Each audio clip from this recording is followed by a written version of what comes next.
complaints that they didn't like where they were living. And it turned out that the main cause was electromagnetic fields. So Italy became a forerunner of how to make sure the electromagnetic fields in housing would be minimal. And also most of these contact, all the little devices you see in Canada and the United States were of Italian design, made by the Federal Housing Authority, to make sure that sockets and all those little things were done properly.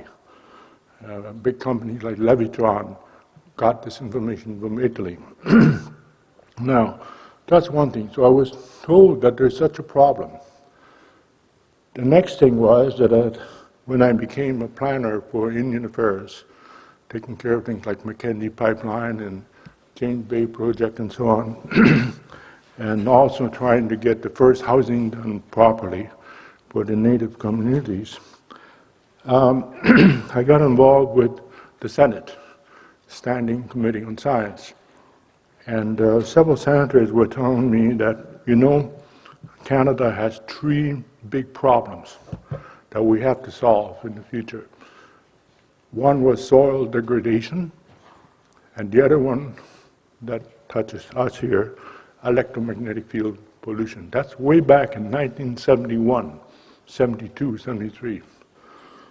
Of course, the public was not aware of that, and they were not the things we now are facing now, which you will see. Now, what you'll be hearing and seeing is truly a whirlwind tour of electromagnetic issues, which are, as you'll notice, complex.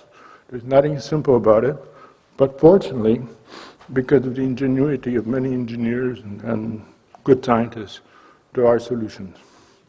Now, so let's go to the first slide, and let's see what is it in the electromagnetic field that is troublesome. For the extremely low frequency band, which includes sound, and the very low frequency, we have several areas of concern. Now, around 60, so let's go, the bottom line shows the frequency, like 1 cycle per second, 10, 100, 1,000, 1,000 more again, 10,000, 100,000. And you see that the sound level starts around, I think, about 30 or 40 hertz signal. So most people, some people can hear that range, not everyone. And some people can go toward the ultrasound too. That's the same band for sound. Now, our power frequency is 60, and there are things that are very biologically significant. There's extreme low frequency pulses, and they're, from the power, the biggest problem, what some people call dirty electricity, is harmonics or errors, technical errors in transmission distribution that occur because of power. And with the introduction of things like smart meters and lots of devices, a lot of low switching in them. And I can give an example of that. Could you put the VLF receiver next to the machine? Sure. Yeah. You hear some, like this projector has all kinds of switches. There are lots of little circuits, and they're all doing little things. And what you're hearing is in the more or less a little bit beyond 60 cycles to about 100,000 cycles. And that's just the nature of the design itself. Now, and of course, to a lesser extent, if we were to follow the wire to go to the screen, you hear some of the same noises, but not all of them, but some of them. Okay, so concern is power has its own magnetic field that should not be too high, electric field that should not be too high. That's quite easy to solve, fortunately. And I've spent many years with Canada Mortgage and Housing Corporation to make sure that as much as possible, hydro companies will comply to make sure that their lines are as safe as possible, which is not that difficult, does not cost anything really, but it's just due diligence.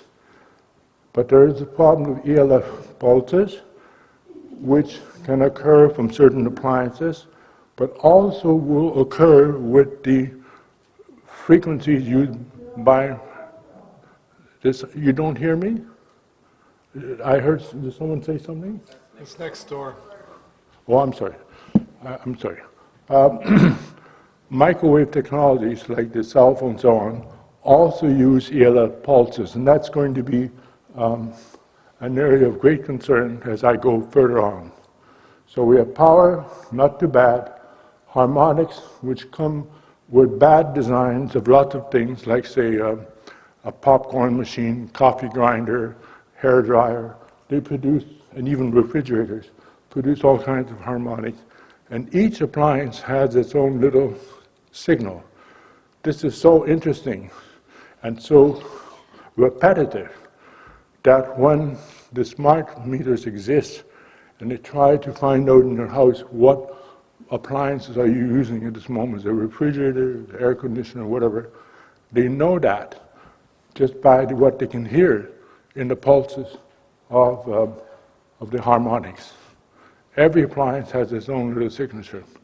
So they'll know that your refrigerator is on, air conditioner is on, or whatever, just by following that. I don't know if you have the same thing here in Toronto as I do. I'm now getting from my hydro company a document, which tells me what kind of appliances I've used and how much they infected my electricity consumption, because they were able to figure out, oh, I'm using so much refrigerator, so much the oven, so much TV, and so on, because of these signatures. Okay, that's one thing. Let's go next slide. Next one. Now, we're going now to higher frequencies, 100,000 kilohertz, but here around more than 10 million hertz, there's a lot of data that is being transmitted for cell phones and anything, Wi-Fi. And you have the devices themselves that have their own frequency. Like, for example, the analog system is near 900, near 1,200, 1,300 is the frequency used by cell phones. And then you have the 4G technology. And now we're coming to more and more higher frequencies, but eventually, according to plan, there will be something called the 5G, fifth generation, Internet of Things technology, which will use all of these, because with one, one database, one will be able to know almost anything that happens in the entire planet. That's basically up to it. You know, how many people in Tucson, Arizona are using refrigerators, and how many people in Hong Kong are using whatever. It will be all known with the Internet of Things. Now, so the problem with this here, that not only all of these things also use the previous thing, ELF pulses, which are extremely biological. Why? Because those are the frequencies of our brain waves, those are the frequency of our heart, they're the frequency of our eyes, and all kinds of things in the central nervous system. Now, let's go to the next thing. Here are just some basic notions. What is electromagnetism about? First of all, there's the idea of a charge going in a direction. And the movement of the charge and how many determines voltage. As soon as the charge moves, it's interacting with something, knowing that you know what it is, and that's magnetism. You have magnetism that is swirling around it as a buffer. So, along the movement from one polarity to another of charges, there's a reaction like that. Here's another way of looking at it. That's the voltage and the magnetic field. And while the voltage may be going that way, the magnetic field will be going that way. It may have the same frequency. Now, this is a nice wave like you see in the sea or lakes. It's a sinusoidal wave where you start with nothing, you go into a peak, and the peak is forcing to go to the opposite peak, and then again back and forth. When you have many waves going together, there will be a little bit more and higher frequencies, you have more compactness. And when you have modulation, you have sometimes more and less compactness, more again, so on. And then you have amplitude modulation, as in AM radio, for example, where it can go, the whole thing becomes a wave of a sort with all its things. Now, what is very important in the modern and future coming situation is that while you can have a certain strength that is known for any frequency, whether it's 10 hertz, whether it's a million hertz or 1 billion hertz, you may have things. If you pulse on this, you're increasing the power very much. And that intensification can achieve, especially according to humidity and so on, up to 10 times more than the original signal. So pulses, by their character, and these could be the ELF pulses, they're so biologically significant, can be carried on other systems. Like that could be your cell phone, and cell phone carries data, whatever you're doing, or your tablet. Let's go to the next one. Now, let's go back to the lower frequencies, the power. Our biggest problem in Canada and the northern part of the United States, where we have basements, is that you can have power distributed along a line, and the power goes to a box, whatever, and have eventually, say, a TV set, okay? It's power in TV set. But the way we do things is that TV set will also have, will be attached to a ground. In North America, this part of North America, the ground will be the city municipal main. So if, for example, we're taking at any particular moment, say 10 amps of power, instead of having 10 amps going back and the back and forth, so you have hot, so to speak, return, and they cancel each other out quite well, then there will be very little magnetic field left, the thing that was swirling around. But if even 10%, 20% of the return goes to the city water system, well, whatever you do, like let's say you turn on a TV set, will suddenly make a big jump in the return of the grounding wire, and will make that even your neighbor will have a sudden jump too because the TV set was put on. Okay, so we have more magnetic fields than necessary that are not balanced out along the distribution system. We also have now magnetic fields coming from the water main, and we're spreading the pollution from one house to another. There are solutions for all that. I don't have the time to do it, but it's not that difficult. Now, here's an example. So we had a service drop, goes to a panel, and then in some places, like this is very common in places like some towns in Quebec and some towns in, like say, in Winnipeg, Manitoba, is that they have a lane for the electrical supply, the back lane, and the water comes from the front ring. So the grounding wire that is like from the TV set to the, goes right to the entire house to the water main, which makes it that the entire house is very high fields just because 10 or 20% electricity is going to the ground. It's terrible. So once was studied with our Canada Mortgage and Housing Corporation study, we worked with Manitoba Hydro, and it was actually a house of one of the vice presidents. When we detach the grounding that we stopped, it would not go there, but would go to a grounding rod. The field in the house decreased by 30 times. Just to do that, just by removing one wire and putting it elsewhere. Now, why do we have grounding? Actually, Toronto is one of the reasons why. There was a huge fire in 1908 that burned a large part of Toronto. And one of the things that was learned from that was it all started with a lightning strike. And the thing was, big thing, God, do something about it, And Toronto was one of the first cities to have water supply. So I say, well, listen, as good citizens, we're going to give good grounding. So if lightning strikes a house, it goes straight down to the water main and not burn the house. Okay? So that's how it happened, that the first logic that the public government, the government would give some of its, services or to reduce the danger of fire from lightning strikes. Now, you can solve it, but before that, there used to be grounding,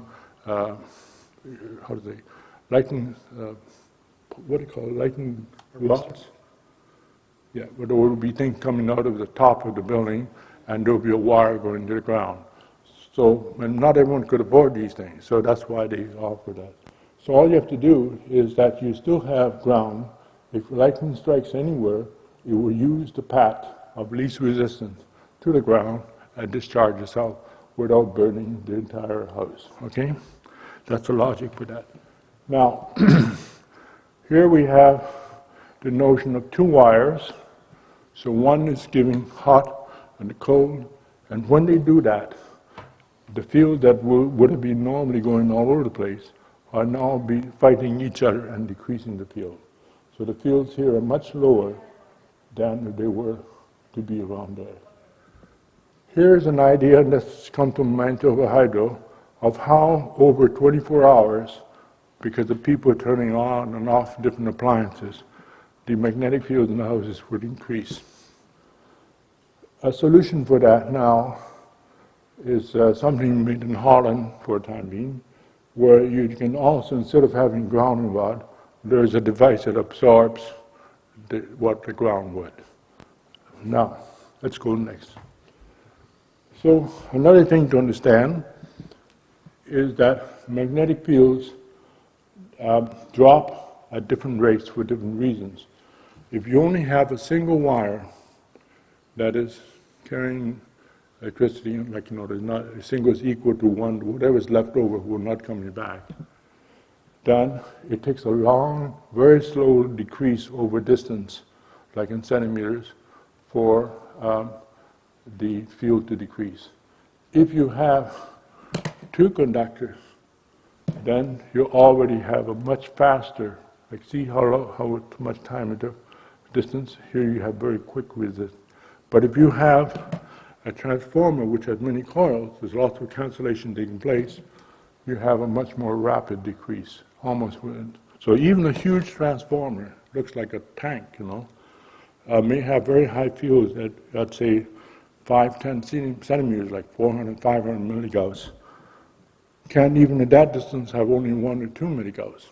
So no matter how horrible it looks, it's not as bad as it is. But a single wire can be a big problem. I'll give you an example. One house that we did for the national survey was in Danforth area in Toronto. And some of the houses south of Danforth after that bridge are quite old. They go back to the 1910, 20, 30. And even though the house was all rewired, no one thought about the doorbell. And I couldn't understand why, as soon as I come to the entrance of the house, I'm getting like 60, 80 milligauss when you're trying to think of, 0.6 or maybe 1 at the most. And so we worked on what on earth is doing this, and with just that one little wire, very thin, going to the doorbell, that was going right through the, the house we made, the alley below it to the thing, and and the wires were separate. It was the old knob and tube wiring. So just the fact that the wires were that far apart, instead of being close to each other, made huge fields. Okay, let's go to the next one. Some prudent avoidance things.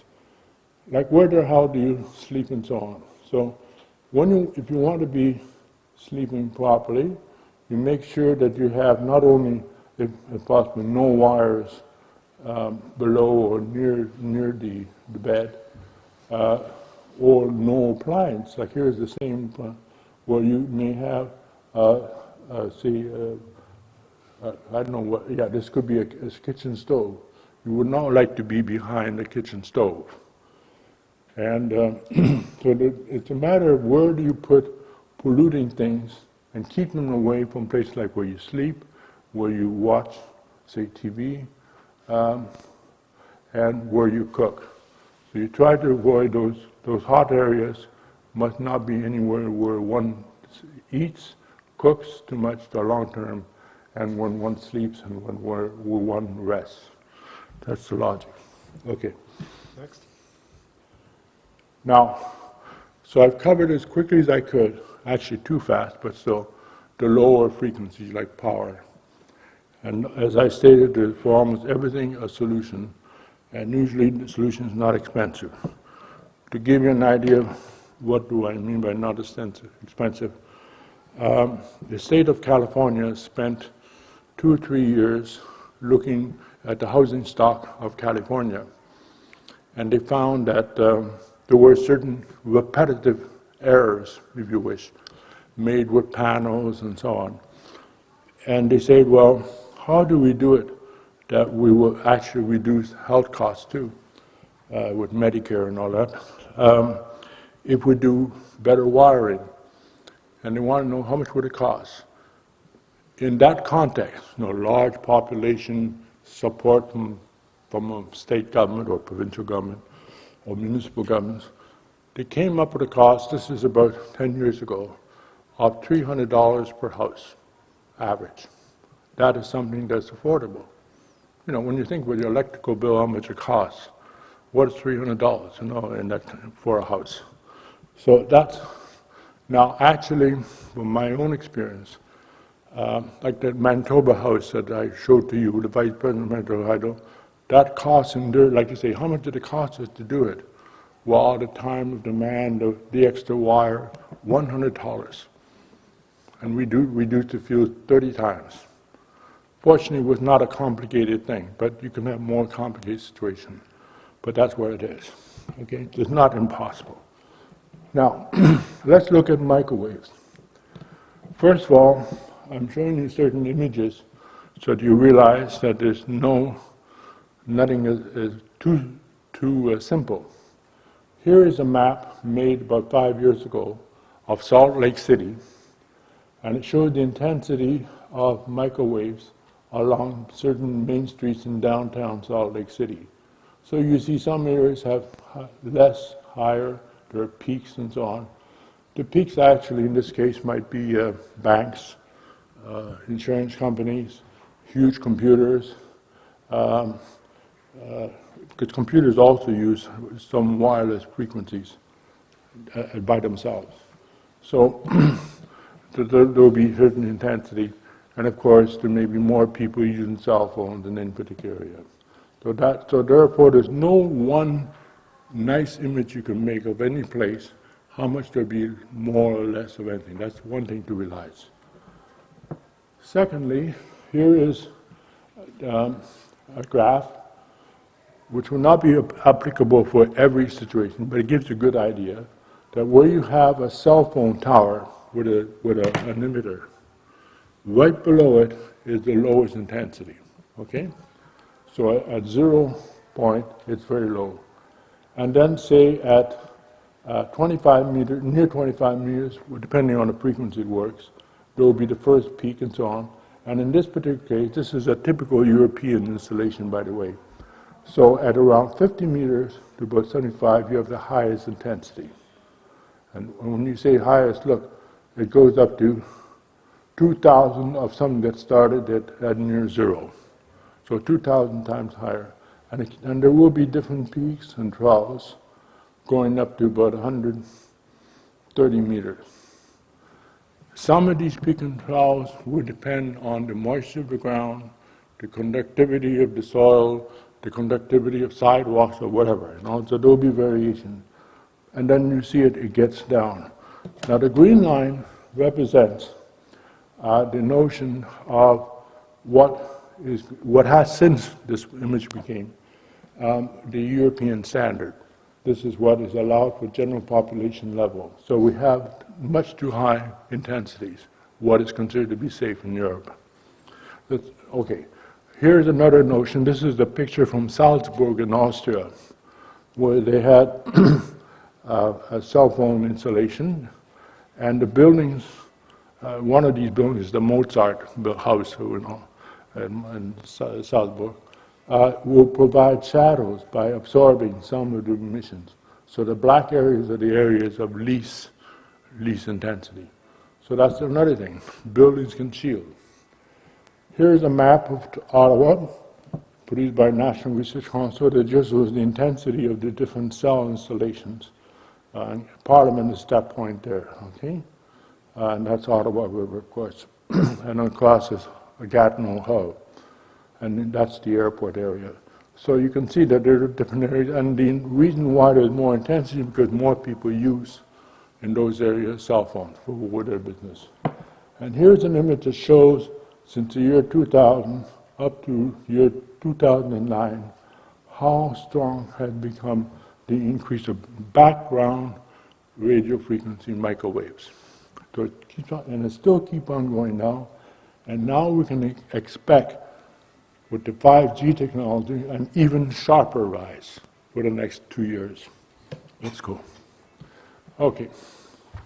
Is that the next one, really? Just be sure. No, here are some more examples. Was that really or 9? Okay, let's go back to 8, 9. Now, how do microwaves behave? So let's say we have in a house opposite a transceiver. It is emitting red. The colors represent intensity, basically. So if there's an emission goes right through a window, it will sort of be directed by stud walls, through doors. Now, there's something you should know about. Microwaves can be engineered, if you wish, by frames. So if I have a beam going through this thing here, eventually the frame will make it that there will be more and more intensity towards the center of this object. So if I have a frame door or frame window, and I have a certain equal amount of intensity coming through, more and more that will become more in the center, and then will become more like beam-like. Okay? If I have now a stud wall, so I now have a beam, and it will now use each one of these studs to keep on doing the same thing. So you can direct microwave in certain ways. So what occurs here, and I've seen this happen. Another survey I did for Option Consommateur, Consumer Report, Quebec Consumer Report, was that the editor of Consumer Report magazine in Montreal had lived in a refurbished warehouse where everything was very nice, linear, and she was the end of a thing like this. And in her office, inside her apartment, was suddenly a very strong field. And I said, where the hell is this coming from? Not the router, it's not, it was, eventually I was able to trace it. It was going to different walls and so on, become a beam, and then meet another beam, and that's the two converge and become something considerable, like out of whack. Here's another scenario. A router is placed in a corner, and it bounces back and forth, back and forth, back and forth, back and forth, and intensifies in the space. And then some of it finally leaks through to a door, to that frame, and now becomes a beam. Instead of just a mishmash field, becomes a beam. And it can have some effects like here, or maybe even this area here, because of that. So it isn't like, well, here's my route meter, I'm 1 meter away, I have nothing to worry about. Maybe you do. It might be somewhere else in some other part in your house. Okay, let's go. Now, this is a new image. The city of Krakow in Poland has a bylaw that anyone in Krakow can get free of charge a meter. So they can check, what's like in their house and whatever, what is being done. In before they came to that decision, they, with some highly sophisticated sensing equipment, they tried to get an image, and red being the highest intensity, what happens when you have a tower, okay? Like there will be a tower, you don't see it there, a tower there, and you can see that there's nothing perfect.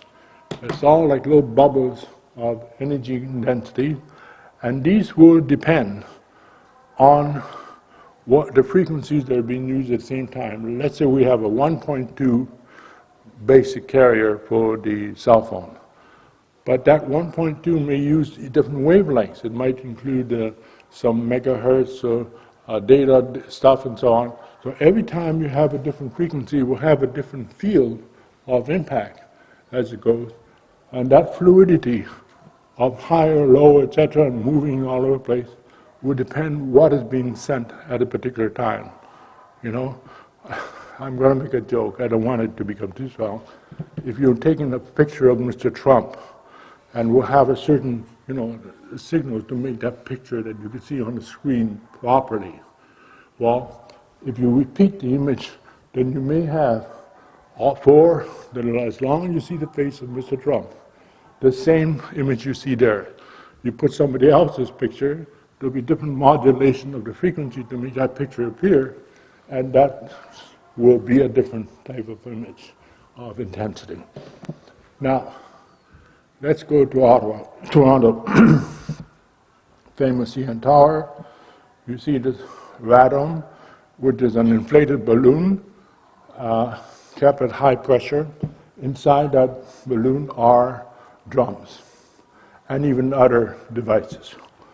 Now, and around Toronto, generally speaking, this is not a perfect image, just like this shows so much dynamics.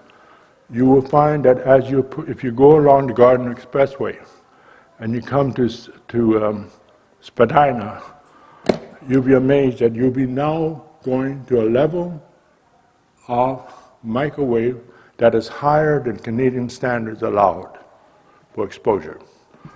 And that is 1 milliwatt or 1,000 microwatts. And this will be true for much of the area as you travel through York Street, York Exit, or whatever they call it, York Bay, and we'll continue on to, I think, something like Church Street, where you have higher fields, and sometimes, depending on the number of variables, it can even be 40 times more than the maximum allowed by the government of Canada, just because you're driving on the highway. Now, the reasons are not just the CN Tower. There are all kinds of structures that are around, and I can give you a case which really is very vivid in my memory. We were in this building here, that's Bay and Young, on the 32nd floor, in a very nice apartment. Of course, it's a penthouse, very luxurious. And I'm in the balcony and just taking measurements because I want to know what am I comparing it with what I'm receiving inside the apartment, the enclosed apartment. And I suddenly see that my meter increases by 5-fold for radio frequencies microwave. And I look to my assistant who is making measurements and the owner of the apartment. And I see my assistant going like this, and the other lady was further away, was like not holding on. Now, and my assistant told me, I felt like a bullet went through my head. So I wondered, where did the bullet come from? Well, when you're in that height of that building, it doesn't show it here this way because this is taken from a plane. It was in line with one of these drums. So maybe for a particular moment, a certain amount of transmission, who knows, a picture of Trump, appeared at a certain wavelength, it hit young and blower as a bang, increase in energy, and that's it. But it only may happen once in a lifetime, or maybe once every month, something like that. But there you are. So you can have things happening like that. I have heard of people coming to the booth about 5 or 6 years ago, living in the condominiums near the waterfront, and they were complaining. These are very expensive condominiums and so on. They're all very young people, very fashionable and so on. I can't use my cell phone in my apartment. Now, and sometimes I have to go out in the balcony to be able to even use my cell phone. Here you have a double situation.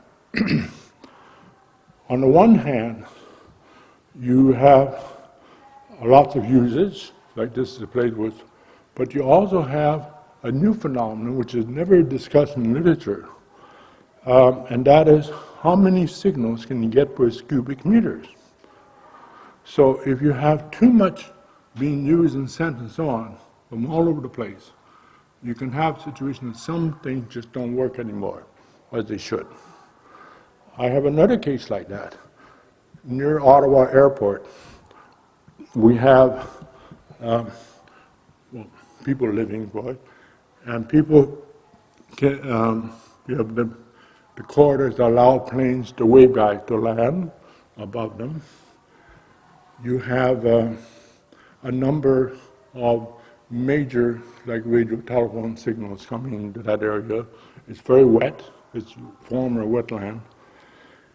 And people have so much trouble with cell phone that both Bell and Tel are no longer promising delivery. That is, you will not necessarily be able to use your cell phone, and they will not do anything to help you. It's just lost cause. So that's another problem. And to give you also a hint, there was once a court case in Massachusetts. This is again before 5 years ago, before smart meters came to Massachusetts.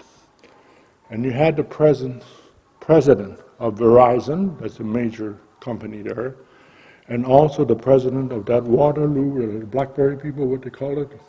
They have a name of the company there, testifying, please don't allow smart meters, because smart meters use the same frequencies that they do. So they could no longer deliver the quality that people expect just by having all of a sudden 1 million, 2 million new smart meters in Boston to be able to provide, say, 1 or 2 million people with cell phones. Just too much signals per square cubic meter. That's a big issue.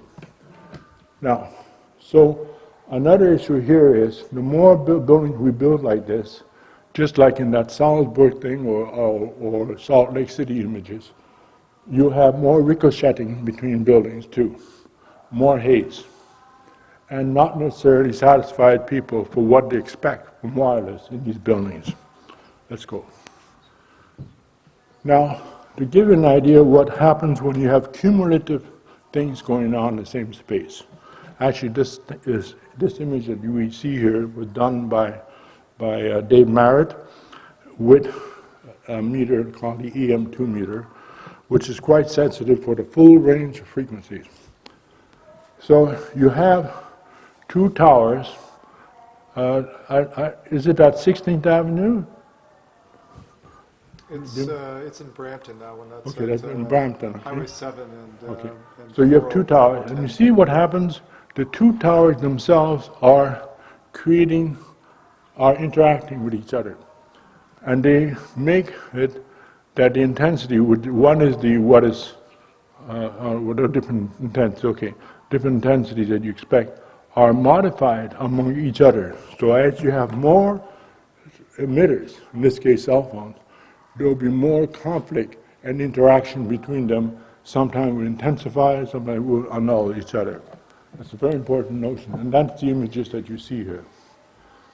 Another novelty,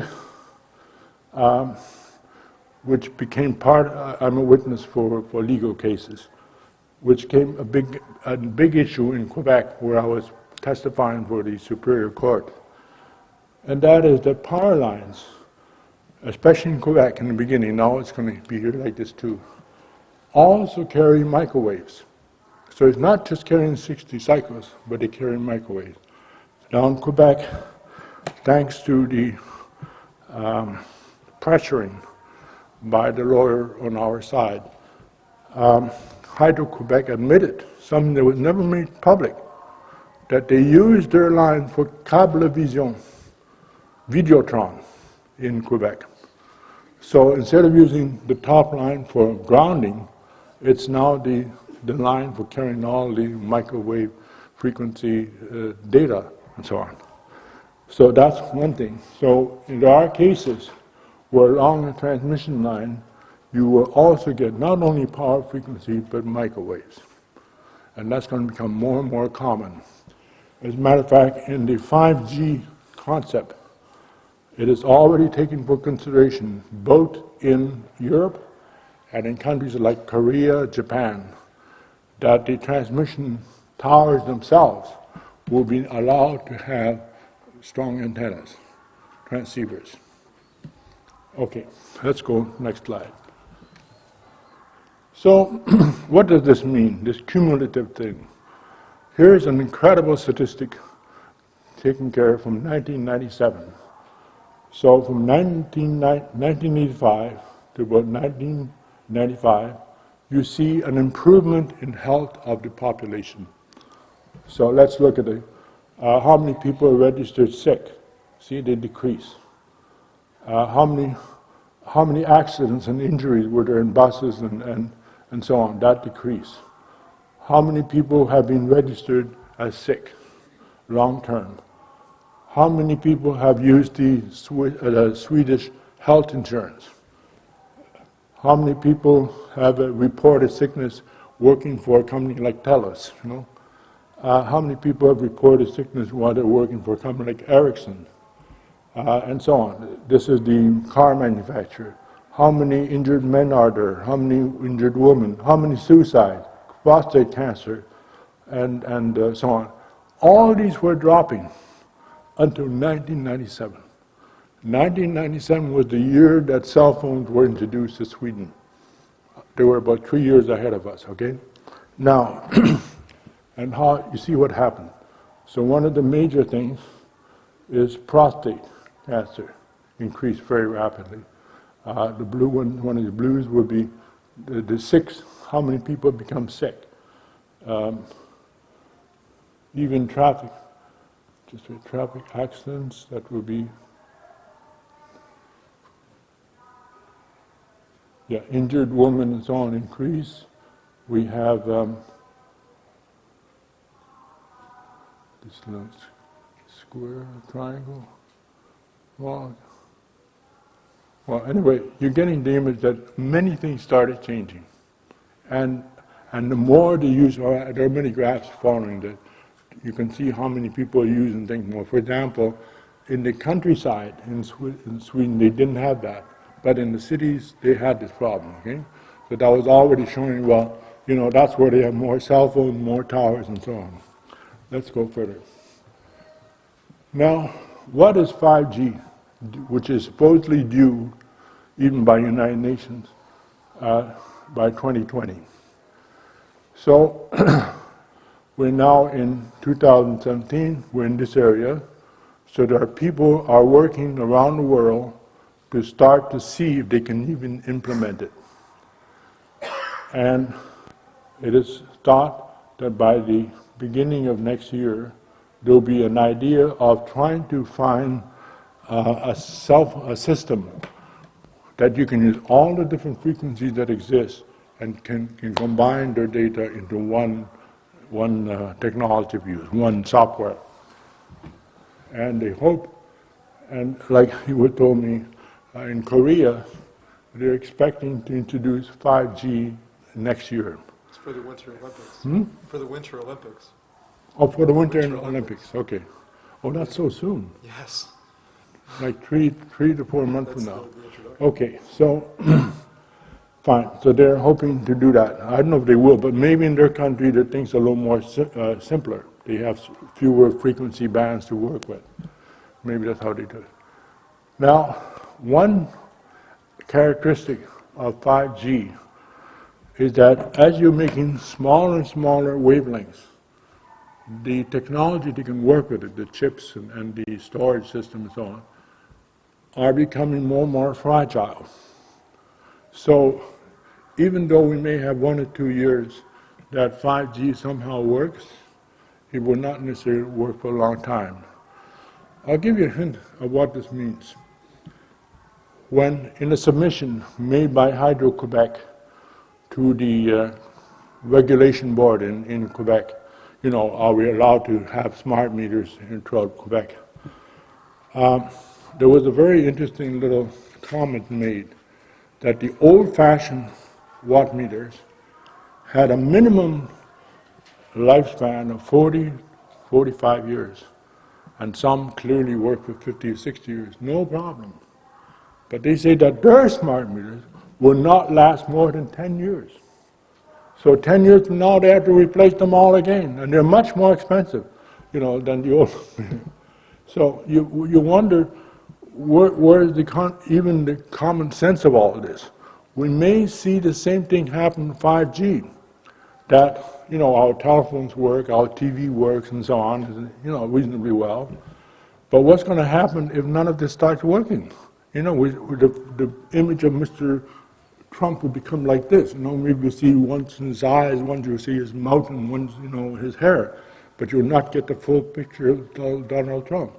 Well, that's the same thing that may happen to us 5, 6 years down the road, if we go this path. Now, let's go further. Next one. Let's go next slide. Yeah. Here are some ideas of different frequency bands that I use in different parts of the world, like Europe, Russian Federation, Arab countries, they don't have anything specific, Africa, Americas, and the Asian Pacific area. So all these people had different frequency bands for what they were using for. Let's see Asia now. Now I understand why the Koreans can get away with it. See, see how simple their system is? You know, they can do it. They can allow that even if you work in the higher frequencies. Like right now, our technology that we use, you know, like what you maybe have in your own hand, is in the 10 to 20 gigahertz range. And what the 5G will, besides going backwards into the ELF pulses and the radio frequency, will also include things in the like 20 to 30 gigahertz, 30 to 40, 40 to 50, and so on. And the ExplorerNet, for example, if you have those satellite dishes, they work in the 90 gigahertz. Now, so what each of these had to come to a common ground for the entire world, which are the frequencies they'll be allowed to use that will be able to talk to each other. Now, what does that mean? So we have, this actually here is a European Commission design. It's something, a brochure that they made a few months ago to try and explain what is 5G. So you have satellites, drones, and you can have satellites working from main stations, and they all cover things like large-scale events, anything to do with the driverless cars and infrastructure, anything to do with environmental and monitoring like smart cities, which is like the smart meters but made more complex, anything to do with transportation like trains and planes, and then what do you do between residences connecting. All that comes into one system using a certain worldwide, using the same bands. So again, you have a satellite responding to other satellites, and then they talk to like a computer, your diskette, to scanners, to buildings, whatever, routers. They can all talk to each other using one system. let's go further. Now, so we have currently used for 4G. 4G is already quite advanced. Not everyone here in this room has 4G technology yet. It works with 800 megahertz. It works with 1.8 megahertz and 2.66 megahertz. Then from 2017, 2025, there will be new bands, and there will be possible further new bands. Now this band here has been approved by the FCC in the United States, which Canada will follow very faithfully. Okay, so that's an idea that new things are coming, and the more, now here's what you have to understand from a biological point of view. There's a formula which I showed in the very beginning. Let's go back to the first image. The very first one? Very, very first one. I hope I put it on there. Yeah. Okay, second one. So you have, no, that's not the one I wanted to show. Okay. Well, there's a formula which says, well, let's go back to the ordinary one. Energy equals frequency. So, and there's a constant called Max Planck's constant, for which the guy won the Nobel Prize, which is something like 0.88. So, if you have one cycle and you convert that to 10 cycles, you have 10 times more energy multiplied by 0.88. Okay, so you end up having 8.5 times more energy than you had with one cycle for doing the same thing. So one of the exciting things that occurred in the minds of engineers was, say about 10 years ago, when he's saying, well, let's not use analog, let's use digital, let's use tabs and iPads and so on, was as these were increasing in frequency, they could use less battery power to do whatever they had to do. That's because you can do with less energy, do the same thing that you had to do in the higher, lower frequency. As we're increasing the frequencies, and we're doing more, not just saving for batteries, well, we're now exposing general population, like people like me. I don't have a cell phone, I don't have anything in home that is wireless. You're forcing people like me to get 10 to 100 times more background radiation than I had before. And background radiation in cities like Ottawa, more or less downtown, is already exceed 10 times the European standard. That's just background, you know. Actually a protected background, because easily it can be 4,000 times more, okay? Now, so let's go next stage. Next stage. Okay, here again, this is again from the European Commission, an idea of what you can do with it. So you have emitters on transmission lines, that's going to be standard, and they'll be talking for security, surveillance, whatever. Then you have cars that run by themselves, that will be using power, and these will be powered more or less, all that's related to it, by refrigerator-sized devices every 100 meters. So if you're living in an ordinary, nice little street in a rather affluent part of Toronto, like middle class, one of those houses will have a box about this big, and there's no space for these in the sidewalk, so it'll be put on your property, and there's nothing you can do about it. I don't even think they will even pay you for the space that they would use it. It's like the mailboxes. I don't think the post office ever paid anybody for putting a mailbox in front of their house, okay? So that's the kind of thing. That would make that possible. And then car-to-car communication, smart parking, all wirelessly, smart wearables, I'll talk about quite a bit about that, smart water quality, testing water with special devices. And then you have lots of towers in buildings, transmitters, talking even to hospitals, and also that will be like, you may have a little patch on your body that your hospital will be able to follow you, whatever it is that they want to look at. Okay, so that's part of the scope of things. Let's go further. Okay, so fine. So you have an idea what's coming. What does it mean? One is, this is not a thermograph picture. Before cell phones, you have an idea of how much oxidation is taking place in the body, in the head. After 15 minutes, the whole chemistry, we're not talking about just the heating, is already changed. Very important. So we have oxidative reactions, and a normal being can have always some, because there's always cells dying anyway. Oxidative reactions are associated with cell death, okay? So we have defense mechanism that's always trying to keep some equilibrium so we don't age too fast, As soon as you change the oxidative, the defense mechanisms are not working properly. There is a balance between. That's a very important notion. It's newly understood.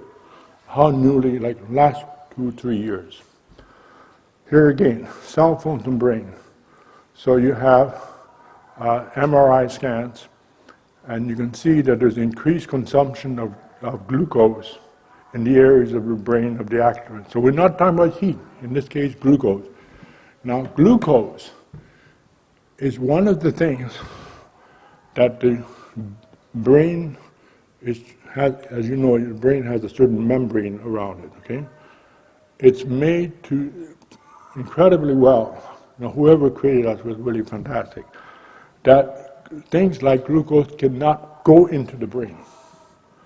But with microwaves emissions, certain kinds, certain intensities, you can have glucose going inside the brain. That's considered to be very serious. Now, to put this in another context, because it's a very complicated image, but this is a typical plant cell. And it's sort of, I don't know why, but it's sort of easier to study plants, okay? And a plant has a membrane, just like the brain does, or any cell. Any cell has a membrane. And inside there are all kinds of things happening, which are important, like chloroplast, and there are chlorophyll, there's a nucleus, there are all kinds of cells that work with each other, and they have different cycles. They could have less or more or whatever. And what does occur that if by any chance, finally, an external charge penetrates the thing, all of these things, actually they're shown in yellow, get activated. And they create what's called, there are different, I had several scientists crying at me, it's called calcium reflux. And others say, no, it's calcium influx. I just call it calcium flux, okay? And they will create death of the cell.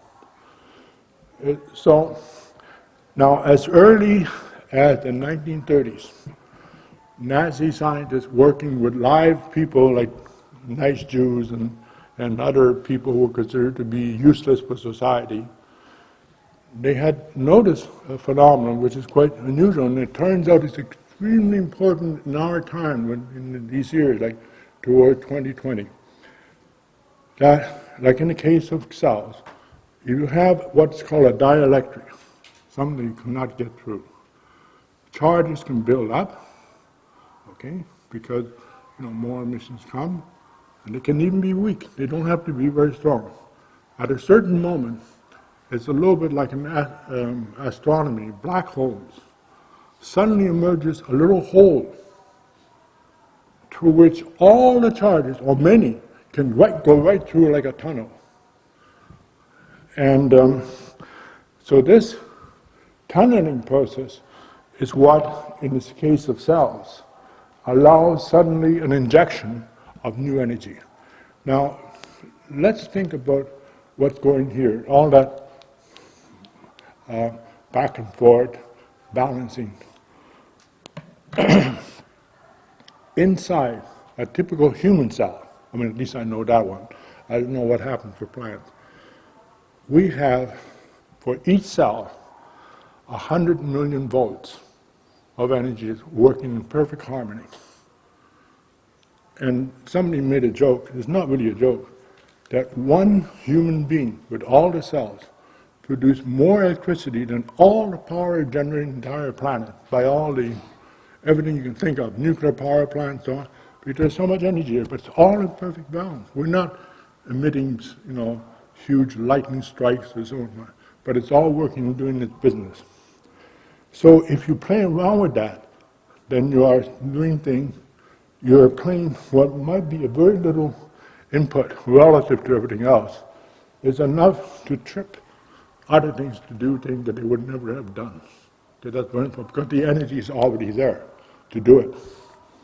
And that's a very important thing to understand, because the Nazi people who found that out, who came to the United States under the CIA paperclip program, like von Braun for the rockets, of course, they couldn't do such studies on American citizens, So they had to make models, and their models were salt models of dolls. Actually, the first model was a Barbie doll, a bigger one of those that you could buy in the 1940s. And they filled it up with salt and water, and they would put a thermometer in the bean. And they said, well, the dangerous thing will be if the thermometer inside the doll is going to increase by 1 centigrade. And that, well, you know that if you have fever of 1 or 2 degrees more, that's serious, okay? So that was the logic. That's the only thing that we're going to worry about.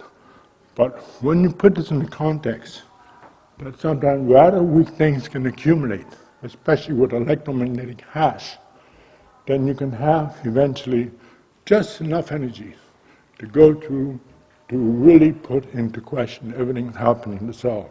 Let's go.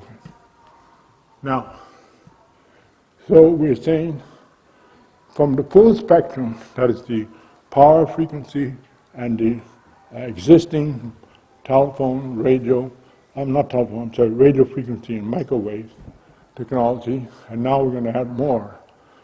We have, and I'm quoting a document written 2 nights ago in Australia. Actually, I'm quoting a submission made by Australian doctors to the regulatory agency in Australia. Given the state of knowledge on public health issues in relation to 5G frequencies, it would be naive and reckless to pursue a 5G rollout. There's an emerging public health issue related to radio frequency electromagnetic field existing now that requires monitoring and evaluation. Now, how serious is this? Because of the research I do and my colleagues, sometimes we phone to Health Canada or write them and say, listen, such and such device is producing more than is allowed limit in Canada. And the reply is, we can't do anything about it. We only have 2 people for all of Canada, 1 for Eastern Canada, 1 for the Western. So don't ask us to implement our rules. We don't have the money. If you give us money, maybe we'll find somebody. That's the attitude, okay? So we don't have, for what's happening, anyone. As a matter of fact, even there was a committee of Parliament passed 3 years ago that Health Canada, whatever they call themselves now, supplied to Parliament, and the number of people who have complained about wireless technology, and they've never complied. They get all the time letters. Like even I wrote a few because, I knew different cases of such and such person, and you never know how many they got.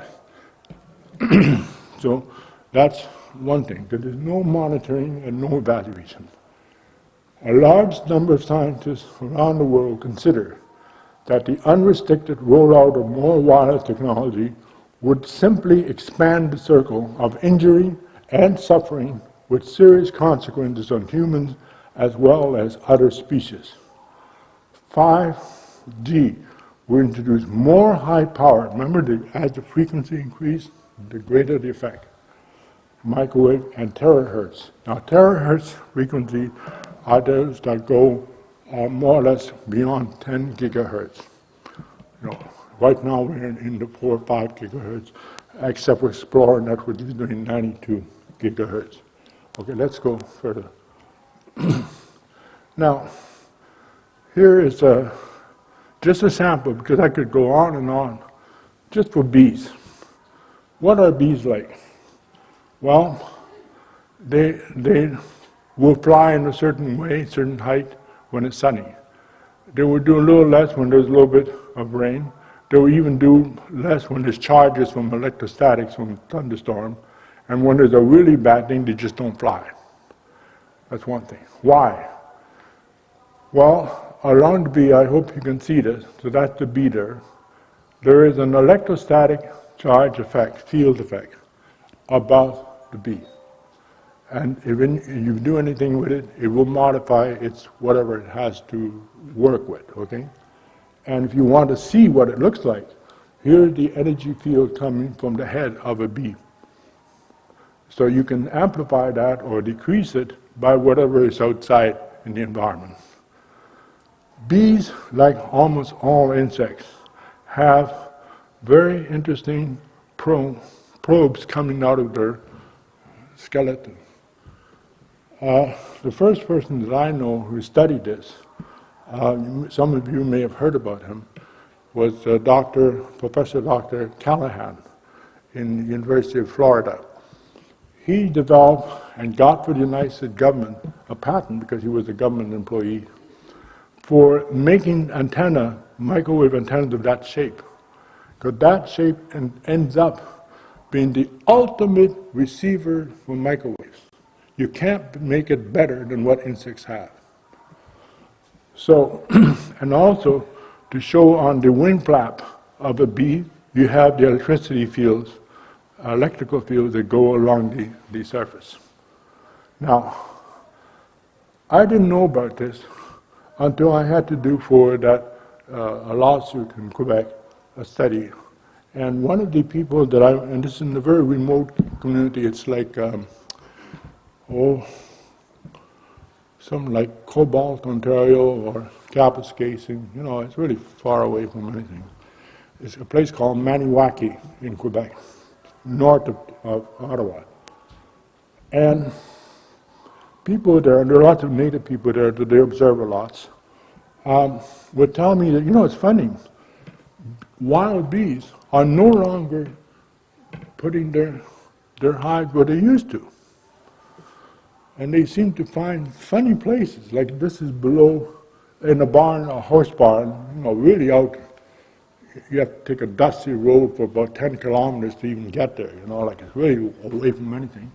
And here are bees trying to hide in a place where there's the least possible microwave.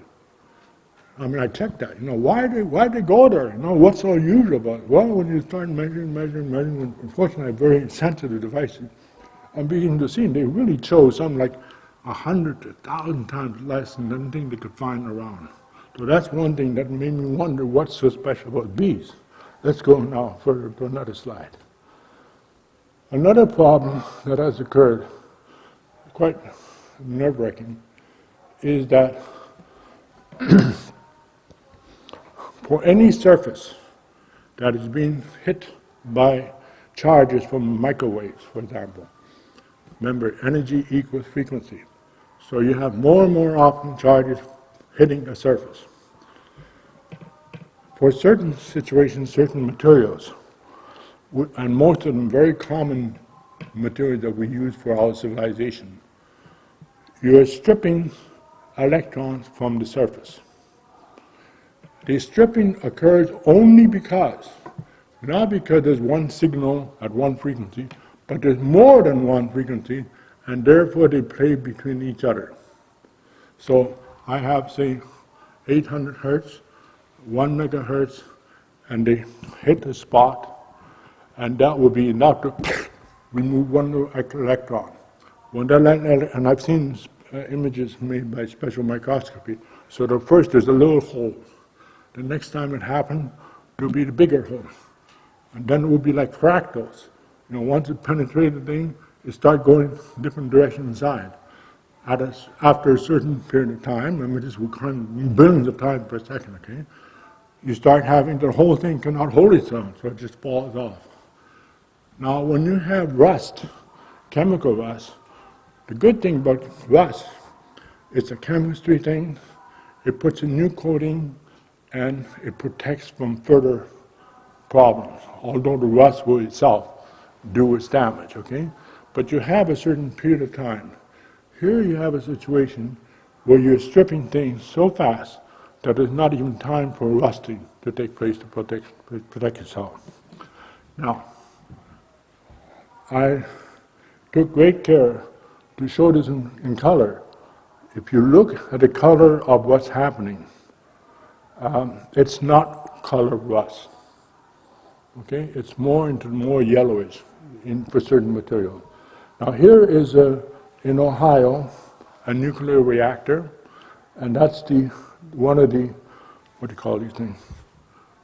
What nuclear reactors have these? Moderating rods? Moderating rods?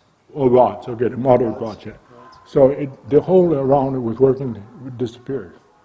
Or here is the light rail in Chicago, nails keeping them. And you see, they totally disappeared.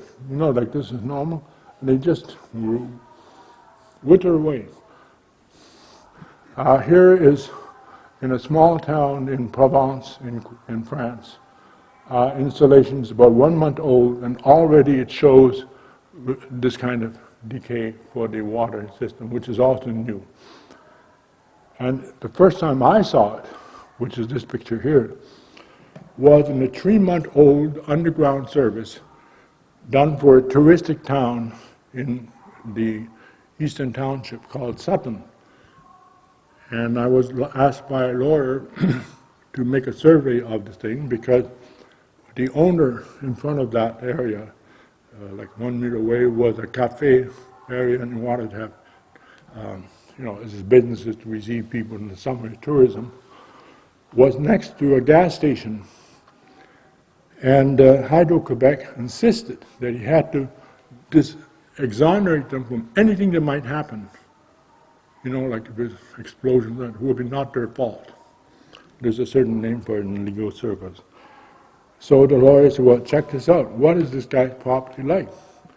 And all of a sudden I see this 2-month-old sewer looking like this, you know. And I see in Ottawa sewers that are 100 years old and they look like new. You know what happened?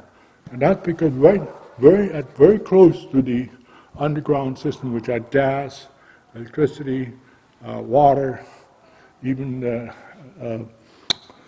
optoelectronics, you had a special field. And I found out even more with the intensity of statics alone created on the surface. And of course, the image that has been made since, 3 years later, is much worse. So, and I've seen the same thing happen in Ottawa. Now, one thing that happens over time is that the space that holds becomes bigger and bigger gap. So now you have this much gap for what was the thing that's supposed to hold the sewer from falling down, okay? It's decreasing in size. The whole thing is shrinking, okay? Let's go, oh yeah, here is a case of a school in France near some transmission lines, and they start to see, and inside are the antennas, and you can see there's corrosion occurring along the rebars here. I'm talking about rebars. With traffic jams like you see in Toronto, I don't know if you ever have the time, like you're under the Garden Expressway. Just look what is corroding and what isn't. Now, just to give you as a baseline, if you go under the underpass for the railway, Union Station, which is old, it was built in the 1910s, 100 years ago, no corrosion. Everything's nice. You know, fantastic, like it was supposed to be. You go under the Garden Expressway, and you see rebars, all rusting, all the cement, some of them was falling apart. And what's unusual, like this from my perspective, from my architectural point of view, this is not happening where you could say, well, it's stress, you know, the weight and everything. It's not where the charges of weight are going along. They're in other places that if you look at the shape of what's holding the Garden Expressway, you see they make certain angles. Well, those angles are very important from a microwave point of view. For example, if I'm exposed to microwave and I have eyeglasses. The way, how this is curved, how is it my relation met with the glass, will make that in one place it might be 6 times higher than the average environment, this time 2 places, and here there might be less even in the environment. Because all these little shades mean something. So if you look at the Garden Expressway corrosion and say, where is it happening? And you can say, well, could this be microwave? And where are they coming from? Like from cars and from buildings. Then you can say, yeah, these are the points where, like for the cells, that there will be a tunneling effect to enter into the surface. Okay? And as you see that the places never resemble each other because the way they added the Garden Expressway to carry the weight, they had to change for each area. I'm talking about New York and Bay. They had to carry the weight differently, so the shape is done differently. And you can follow that. Okay, let's go further. Now here's a case, very tragic. Fortunately, not too many people got killed. This is north of Paris, near the city of Lille, where at 3 o'clock in the morning, and that's a pancake, Normandy, pancakes, the whole thing, the concrete became like powder. You see, it's all white. And the whole water tower collapsed. So there are lots of people without water for several months. Okay, so, but what's interesting, and a similar thing happened in Rock Forest, Quebec, where a water tower just disintegrated. Now, the only thing that I saw myself of this nature was, I live in downtown Ottawa, about 3 blocks away from Parliament. There is an area, I don't know if you know Toronto well enough, we're talking about main streets like Queen Street, Bay Street, Lyon, I don't know if you know those streets, where you have like 25-story Transport Canada, you have Delta Hotel and so on. Now, all the buildings in that area, they had to redo the basement. Huge cost, I can imagine. Probably if you add it all up, it would be like $20, $30 million to rebuild the basement for these buildings because the concrete was no longer capable of carrying the building. Now, then they had to redo all the gas mains, and they had to, and I asked, why are you doing this? Oh, we have to, they all disintegrating. We now have to put new current to neutralize the current that's corroding it. Fine. And then they had to do, which was much more visible because of the particular design, at the Delta Hotel, the whole foundation near the gas mains, near the optoelectronic cables, and I'm looking at this thing, and what do I see? I see talc. What used to be this thick concrete with rebars, no more concrete, no more rebars, just white powder. And then I noticed, I don't know if you know this phenomenon, cement cures in about 26, 28 days, okay? Like to make sure that whatever you want to specify for will be good about 28 days later. Now, as you probably have noticed, the way they build buildings today, they put new concrete every floor, even at -40, to put a new concrete, as it is. It wasn't true. Like in Italy, you were not allowed to make another story until at least 1 or 2 weeks had taken place to cure the concrete so you can put another floor.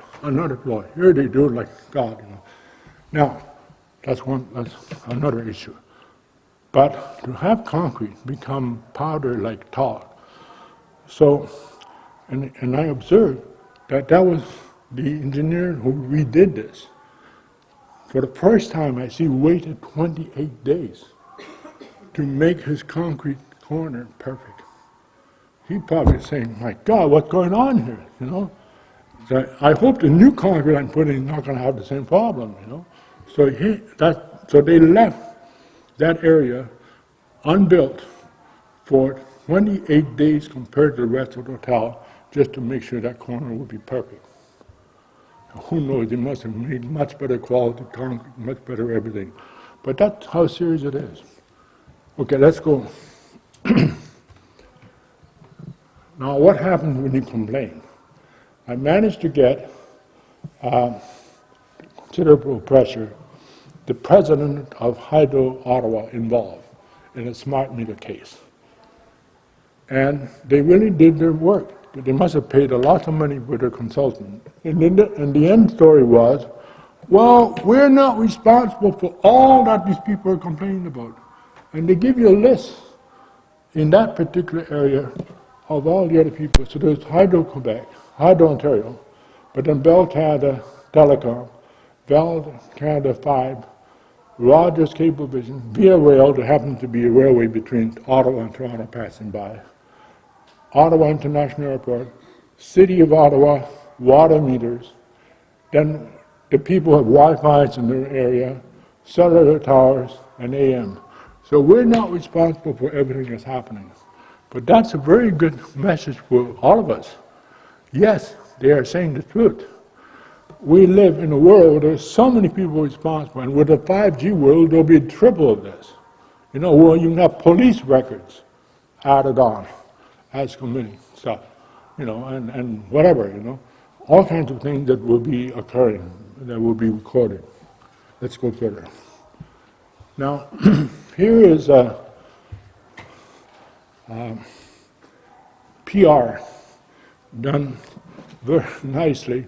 I think first time I ever saw this, and they didn't do it since because it cost lots of money to do it, were a company that called itself Light Radio, but this is the beginning of 5G, about 4 years ago, convinced the city of Vancouver that they could make exciting masts all over the town, beautiful colors, you see, beautiful colors, and all kinds of little gizmo that would even make Vancouver more beautiful, okay? Now, and so that's the company that with style, let's put it, with flair, you know, like Swatch watch or Rolex, you know, they're trying to make their towers nice looking. Now the secret behind that is because these towers are less than 15 meters high, they will have nothing to do with the federal government. And there will be no more regulations of any entity because Mr. Harper arranged that there will be no regulation for anything lower than 15 meters high. Okay? And those colors actually represent different wavelengths and different frequencies and different features of the system. That's one thing. So we're to expect beautiful or not beautiful, like refrigerator size, whatever, especially for roads, for driverless cars, more devices on the streets. And let's see what this means. Now, one of my tasks in the association I work with is to look at the economy of energy. And one thing you can be all proud of as Ontarians and other Canadians too, is that we did listen to our governments and we did decrease the power consumption. Canadians in general have decreased their own private usage of power by about 15 to 30%. That's really something. And nobody was there with a machine gun, you got to do it, you know. No. But we're still consuming the same amount of power before. Why? What we saved, we gave to the wireless industry. Their systems used a lot of power, lots of power. And even from their own budget, this is a Canadian analysis done for all the companies in Canada, wireless association. 77% is power. Then 20% of their cost is site rentals. And so on. So the other things like the actual technology, the transmission itself, the equipment are not as big as things associated just to make it possible in the real space. That's something we should think about too. If we're trying to save energy or do things better, this is not really a good technology. There are other ways of doing that.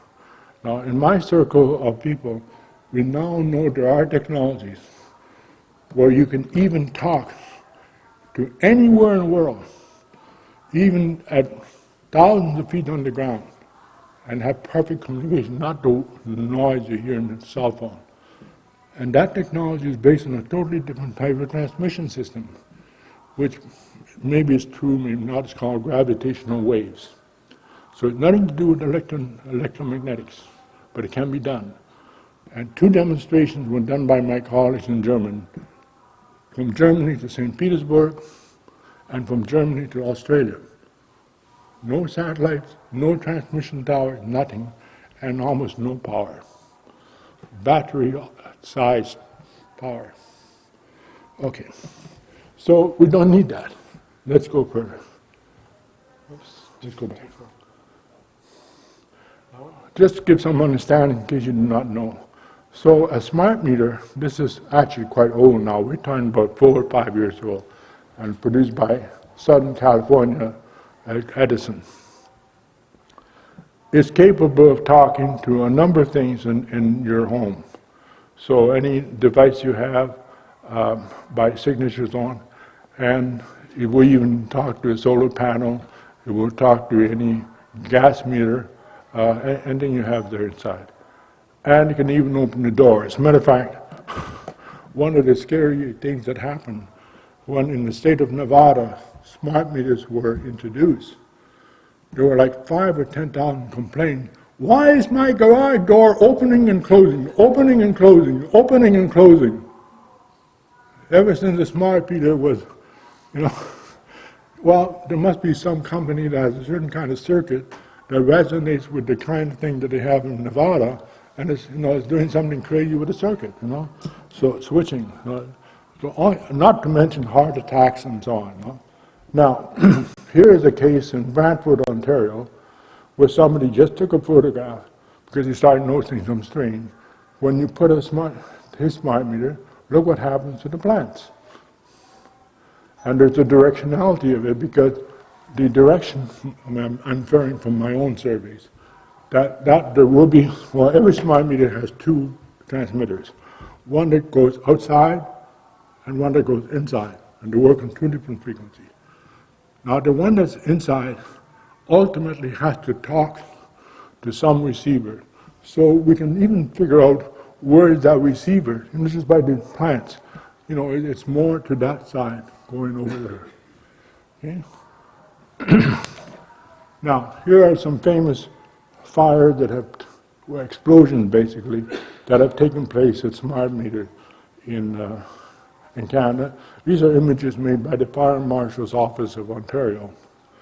And there's another case, which is not public. I don't know if you remember, about a year and a half ago, there was a blackout in downtown Calgary. So I knew enough people in our network who were very credible. One was a member of legislature, then there were some professors. And I asked, well, could you contact please the fire chief of Calgary and ask them, what, are smart meters involved in some of this? So I'm waiting, I get no answer. Finally, I get a call from the fire marshal. Say, those damn stupid people, they put smart meters below the buildings in Calgary, and they went into fire. It's not in the press, don't worry. But, it's the kind of thing happen. It can happen with 5G technology too, that something will happen, it's a solar flare or whatever. Few satellite gets lost, and and about 100,000 people might lose their money in their accounts. Or like every time there's a hurricane in Florida, you can't even call the police. And in Puerto Rico, forget about it, You can't even contact anybody, So let's go further. What are some of the regulations? Actually, this is quite an old one. Well, first of all, the people who are most vulnerable are the pregnant, women, children, aged people, sick people, and hypersensitive population, who have now increased from what used to be considered 5% to about 30%. Now, when I say hypersensitive, I do not necessarily mean that people realize that they're hypersensitive. They may say, I don't sleep well because, I'm having trouble with my spouse or whatever, Or I don't like my boss, that's why I'm not sleeping. But they may not be sleeping because of microwave technology, So we're always so kind to our governments and so kind to Telus and Bell and so on, we forgive them for everything. We think it's all our own fault. It's not our fault. The World Health Organization made several inroads into trying to figure out what's safe. And so did the European Parliament. And they made a resolution which is not necessarily in vigor, but it's telling every government in Europe to please consider these guidelines and absorb them in your legislation. And that will be 1 milligauss for the extremely low frequency is safe, not for general, and 0.1 to 0.303 microwatts per centimeter square. That should be the maximum people should have over time. Now, in Toronto, and the average, well, even in the building upstairs, but here we're protected because of the structure of the building. We have a very good floor here. But upstairs, it's quite normal in areas far away from routers and anybody using the credit card stuff and so on. We get about 0.1 to about almost 10 microwatts per centimeter square. And actually, if you go to certain kiosks, it's easy to get to about 10 to 100 microwatts. So if you sometimes feel, I'm a little tired and maybe I'm seeing too many things, it's not necessarily you're tired because you're seeing too many things.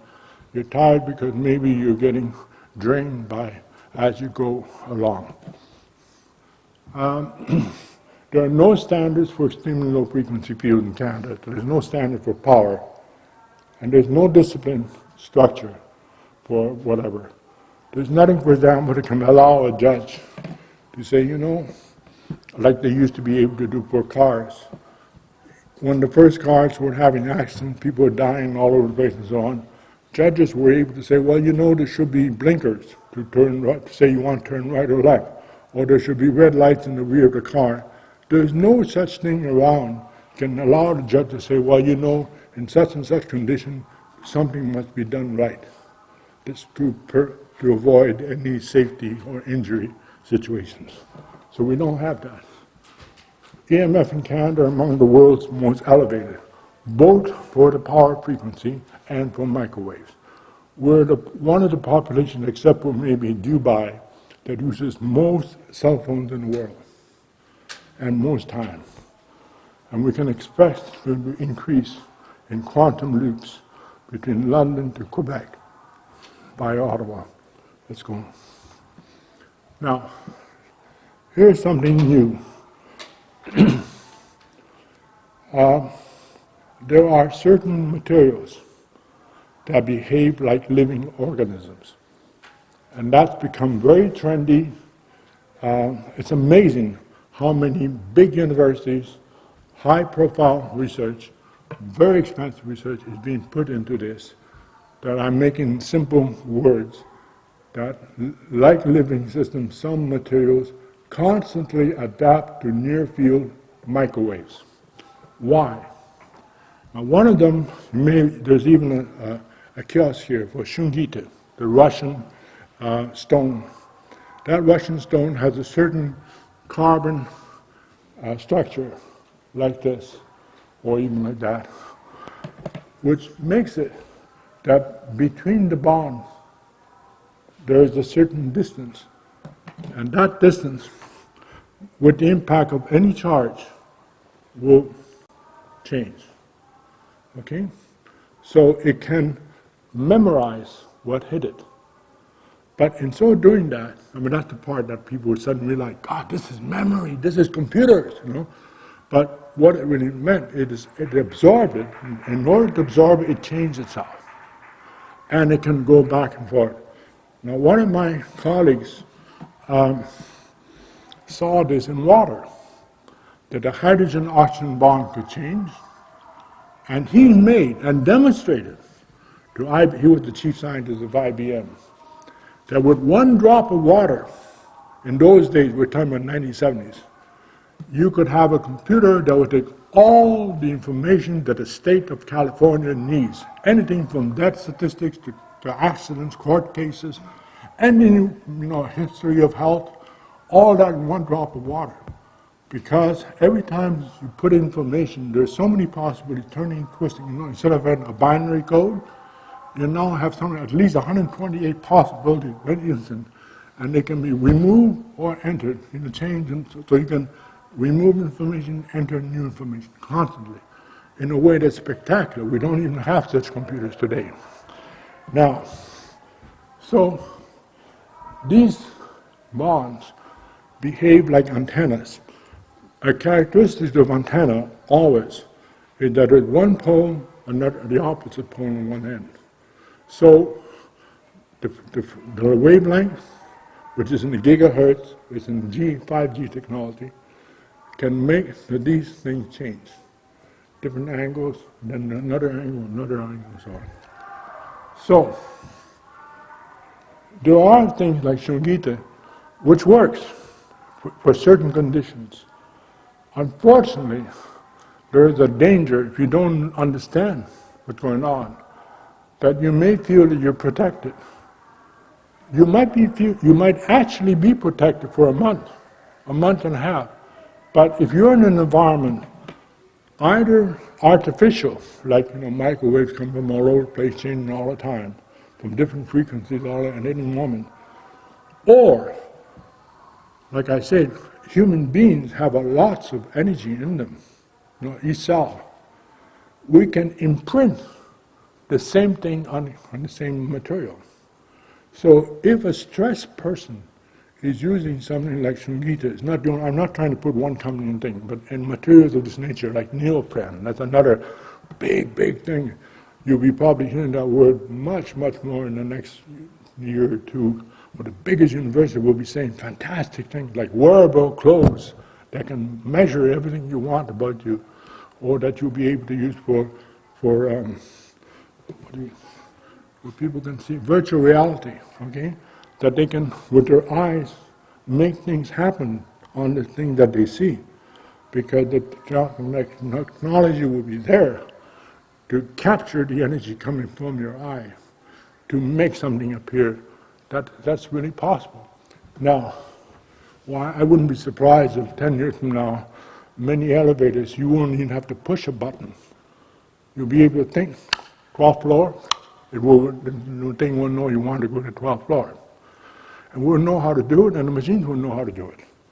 Okay? So, and that would be because of the nature of these bonds.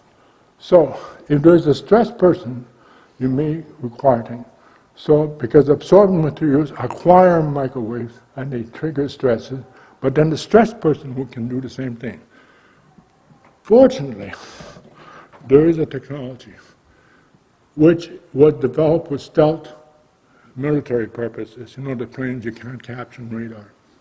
They have the ability, sure, you can still get things going through this, and even vehicles through this, but they go through, they don't get collected, they don't get absorbed.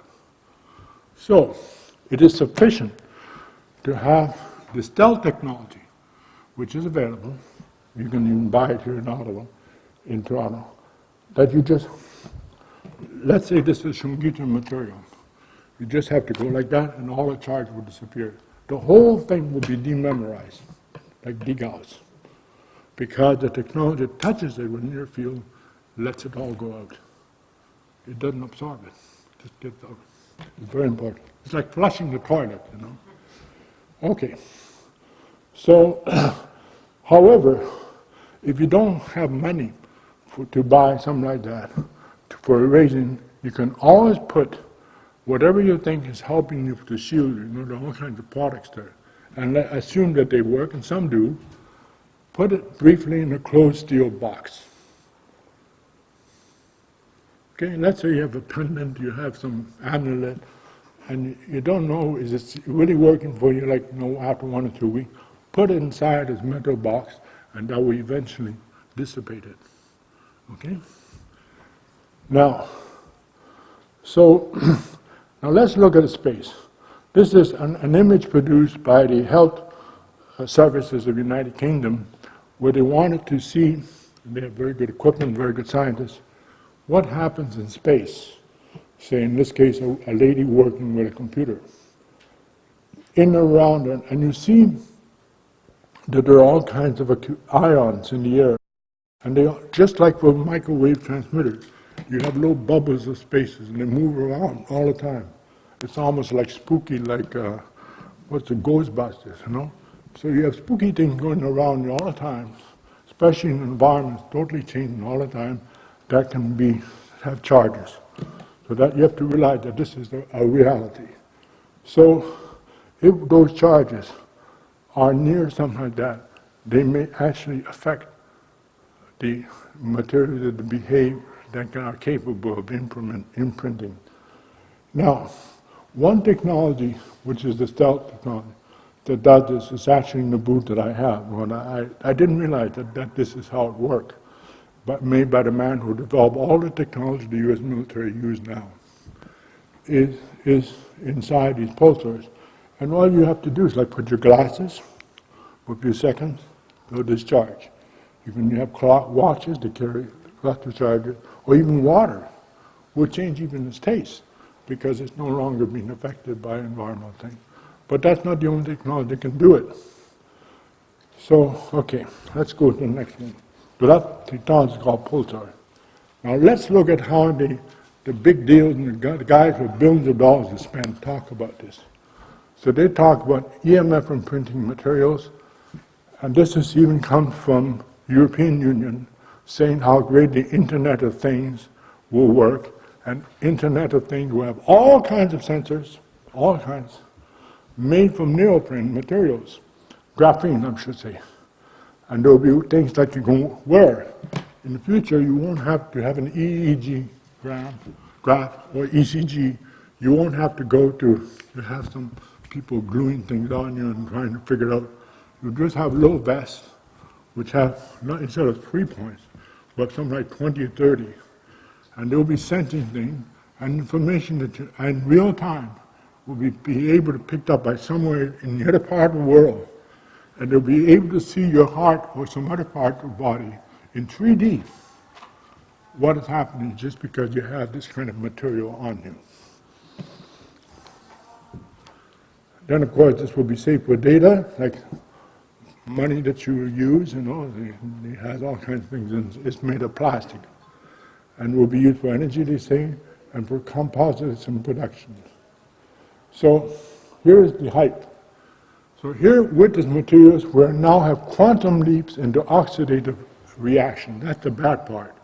We'll have more reason to have less memory, trying to figure out what the hell we do, why do we do what we're doing, we just don't know why, okay? Because we won't have the brains to do them properly. But here's what they say. We'll always have film sensors, because they'll be thinnest film. You will have night vision imaging, flexible display sensors, wellness sensors, they'll call them, flexible Wi-Fi receivers. You won't even need to buy anymore, you know, the routers. There will be a little piece of film, they'll be able to pick up that information. Camera lenses, supercapacitors and batteries, computer chips, sensors in wearables, all for the Internet of everything. And they actually use the word global brain and hive mind. In the latest meeting in Davos, you know where all the big wheels come to, they were so proud to say, within 2 or 3 years, we'll be able to know about everything about everybody. And this will be part of the great economic recovery of the planet. That's how some people think. They get so excited. Or they call it symbiotic, it's not me writing this, symbiotic scientific command and control. And that comes from the European Union. Let's go over. Now, let's talk about how to save ourselves. Here we have a map of a cégep. Cégep is something like a college, you know, Seneca College, you know, that kind of thing, in Quebec. In the yellow, in the tower above, see this is seen from above and seen from beside cross-section, are several antennas. This is the building that, at that time, made the connection of Montreal Island to everything south of Montreal, like the United States, the southern part of Quebec, and so on. So all the things that had to go across the river were in that building. So everything company you can think of that was from telecommunications. In that building, in the red areas, are the people who died, not just got sick. At least 13, I think it was 13 people died in a period of few years. And people wonder, and here, in the blue building, everything was perfect. No health problem. And this building here was demonstration. You say, what the hell are these students and professors screaming about? We have no problem. It's true, they had no problem. They thought it was all a union idea, you know. It was union, though, killing their own people, basically. Now, it turned out what happened is that even though the radiation hit that building here, that building had, just like this U.S. embassy in Baghdad, a mesh. And the mesh was just like for the carbon molecule that you saw there, for Shungita, absorbs. So, and like here, in this room here, we have fields that are 1,000 to 10,000 less than upstairs because of the way this building is well built. You know, you've probably seen trucks here, big heavy trucks, that go on the roof, they're beautiful rebars, everything absorbed. Well, under that road structure were these metal type of roofs, so there's no problem. But in the corners, you see the corners of the building, here and here, that's where all the people died. There was one position, workstation, where 3 persons died. You know, because you have these fields coming from above. Okay, so that's one thing. And eventually there were the Cégep administration closed the deal with the tower people because I think the message was clear. Is it worth for $60,000 of rent to kill our own staff? You know, what's more important, life or $60,000 per year? Now, I'm showing this image for the Baghdad embassy because they had 2 problems that the government of the United States had to think about. One is they didn't want anyone to know what they're doing inside, so whatever is going on inside cannot be received outside. And the other one, if there's anyone, you know, finicky enough to do it, nobody inside would get hurt, nor can they damage any information they have.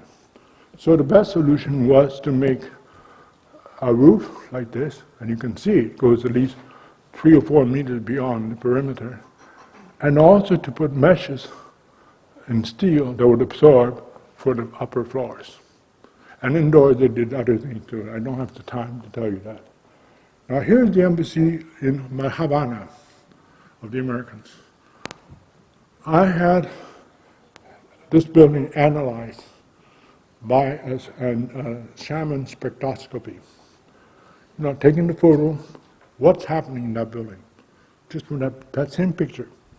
And what we found out was, like, have any of you been in Havana? You've noticed, since the old time, the kind of building they built there in limestone and so on, all that rock.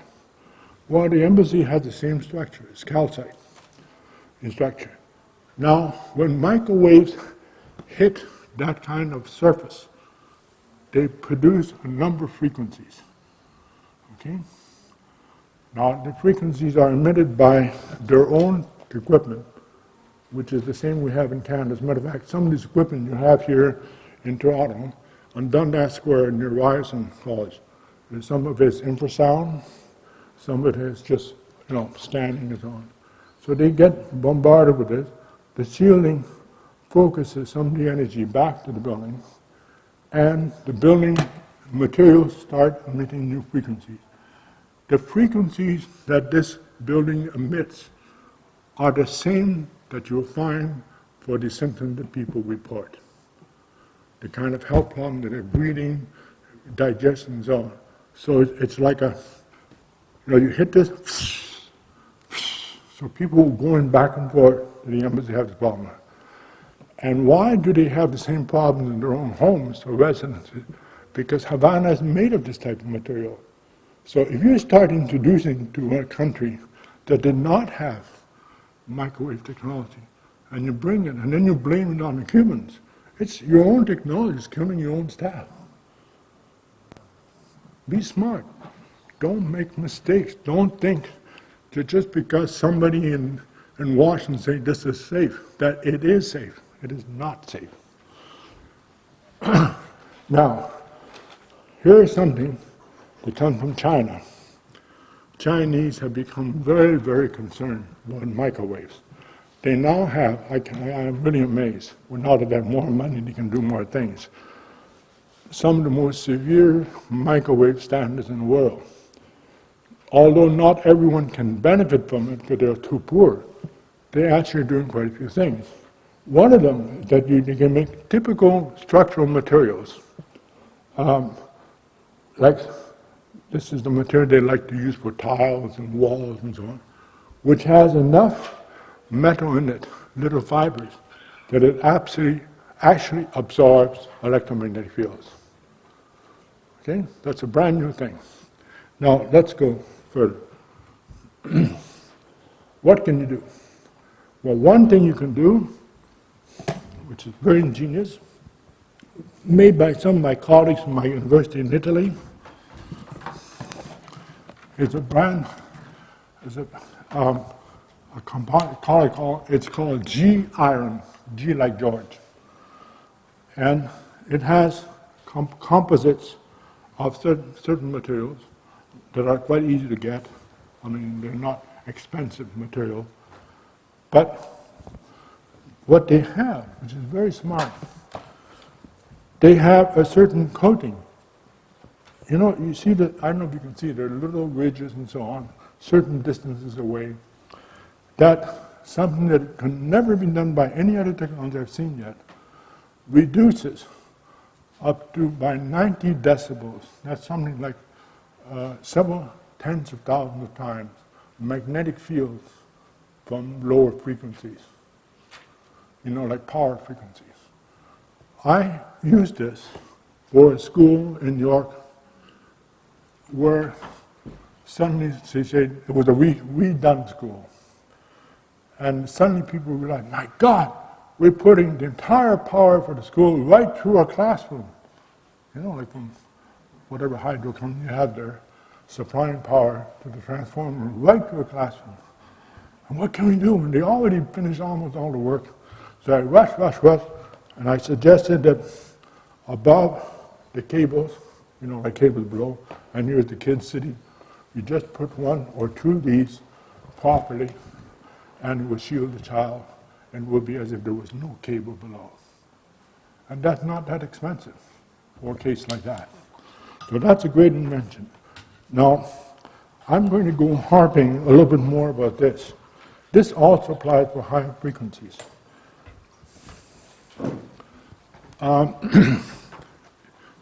When it comes to shielding, you know, like stealth aircraft, there's been a big competition. The Russians want to make better than the Americans. Then the Chinese want to be better than the Russians and the Americans. And how did they make their stealth aircraft better and less visible to radar?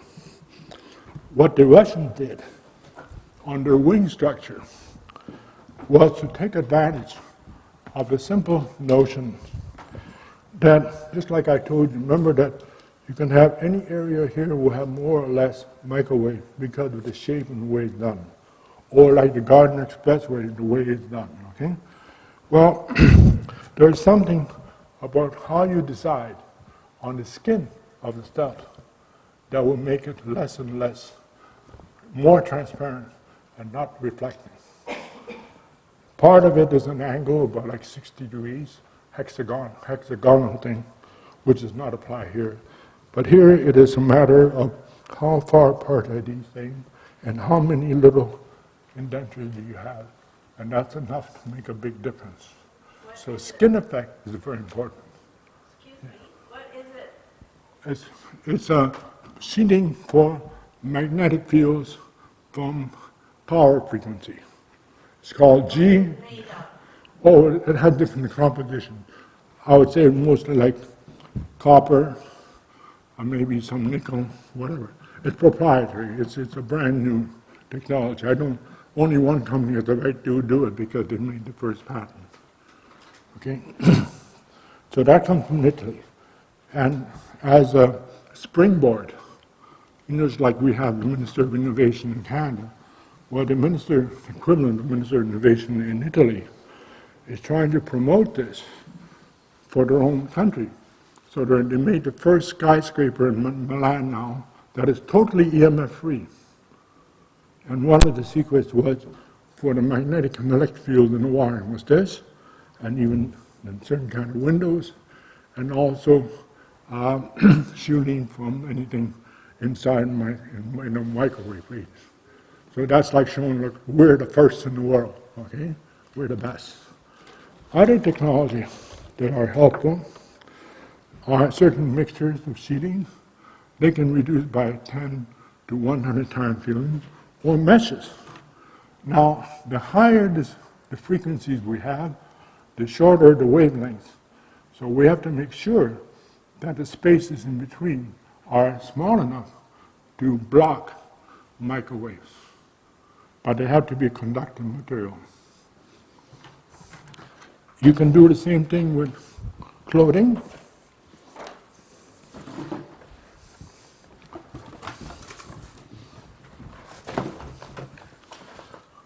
Now, in China, it's not working everywhere because not everyone is rich enough to afford this.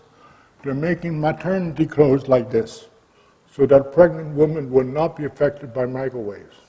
And I'll show you an image of that. It costs a Chinese woman $30, which is quite a bit of money. Okay?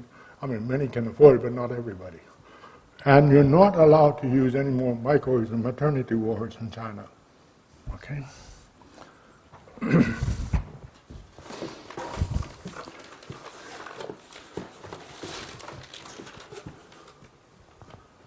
Yeah, here is a sample sheet. You will not be able to see it, but there's something like 15 different things that are used, made in Holland for shielding, for anything you can think of in aviation, laboratories, and so on, and include meshes, things you put inside computers, whatever, that shield microwaves.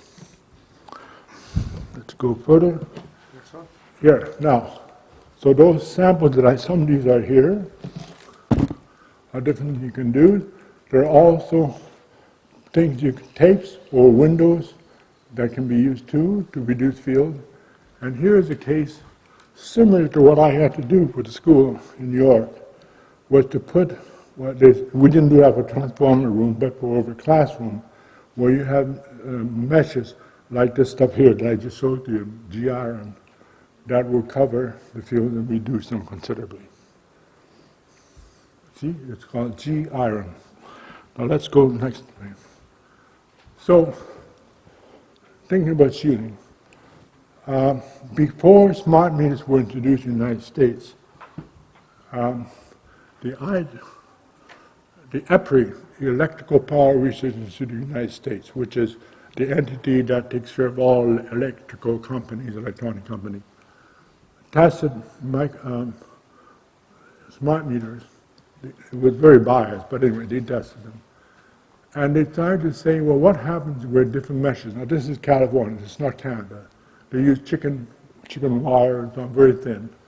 And for different, that's just for the walls, eh? They would put different things, and they would see a different way of decreasing the intensity of power. It's easier to decrease for the lower frequencies, like 800 megahertz, than for the gigahertz, the same thing. So the higher the frequency it is, the harder it is usually with things that we now are used to having to shield for higher frequencies. One way also in laboratories to reduce microwave is to use graphene material to absorb Like he went once to a laboratory in Ontario where there was zero fields. Well, they probably had this type of graphene on the walls to make sure that none of the circuits would be affected by their work. Now here is a very proud image from the People's Republic of China. This is the stealth aircraft that is better than the American, better than the Russian. Now, in part, the shape is very important. See, it has angular, that's very important. But also angular, everything else. So that's part of it, what's the shape.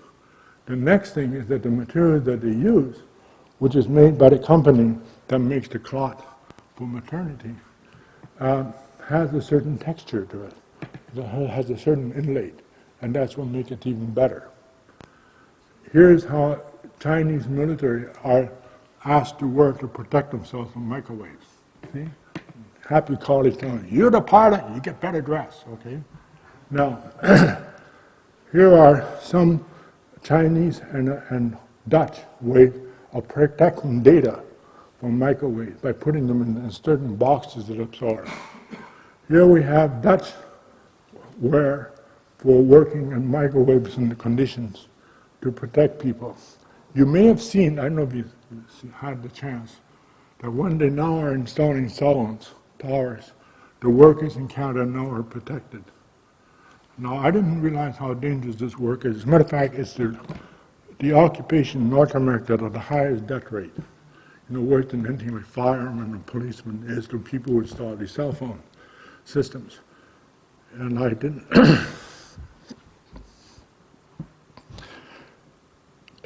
I was once in a diner in Ohio, sitting next to 4 workers, and they told me how their colleague died.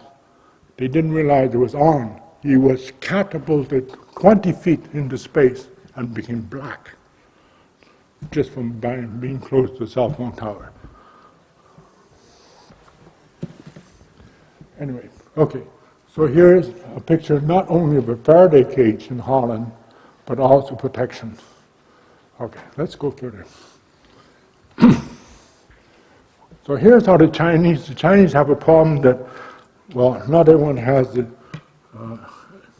general population, very good education, that they're trying to explain to the general population what do microwaves do. So they affect the visual systems. This is a Chinese diagram, by the way. Nervous system, cardiovascular system, and immune system, and genital system. That's how they present it. And these are the main threats of the microwave technology. And that's in part also to explain how Chinese women, pregnant women must wear this type of clothing to protect themselves. Here we have Chinese technology to protect things like information or wallets. Here's a Dutch system of protecting yourself in a car from microwaves. Here are Chinese glasses that are made to absorb microwaves properly. Here's a Dutch tent where if you have problems you go inside and get discharged. Here are Dutch, this is what you see sometimes in Canadian workers now on cell phones. They have to wear something like that when they work. And this is are people who are hypersensitive in Europe, that they can at least see through their veil. And here are special socks for microwaves and special gloves. So you can see there's all this is in the last 6 months or so, most of it. So you're seeing there's a trend to realize we've got to do something about it from the private sector. Let's go further. Okay, so there you are. I don't know how much time I've taken. Yeah, I've taken a little bit more than I should have, 5 minutes, but I'm very willing to take questions. On there goes our the email address, phone numbers, and so on. And what we are the Planetary Association for Clean Energy. That's what I represent. Any questions? Yes? So Donald Trump pulled some of the workers. No, I'm just joking. No. So Donald Trump pulled some of the workers out of Havana, and you explained what's going on. Did he give you a call? No. White House? No, this is new. What I've just told you, I only found out about in the last week or so. And I wouldn't bother because, you know, the atmosphere in Washington, there are, I don't know how many lobby groups and so on. I don't think that any even sane politician can follow what's going on. So it's toxic down there? No, there's no way. It's almost useless. You know? And, you know, think about it too, even in the older times, you know, fortunately, there was a letter from Einstein to Roosevelt saying that, you know, there's something about nuclear, this is in 36 or 37, telling Roosevelt, you know, there's something about atomic energy, there's a loss of energy there, and it could be, we should know about it, it could be very dangerous, but the Germans are doing this research too.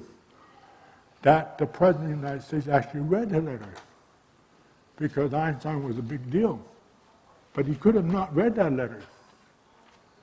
And what we would have had is that there would have been Germans and Japanese who had atomic bombs, and the West would not. But that's how hard it is. It's very hard to get information through.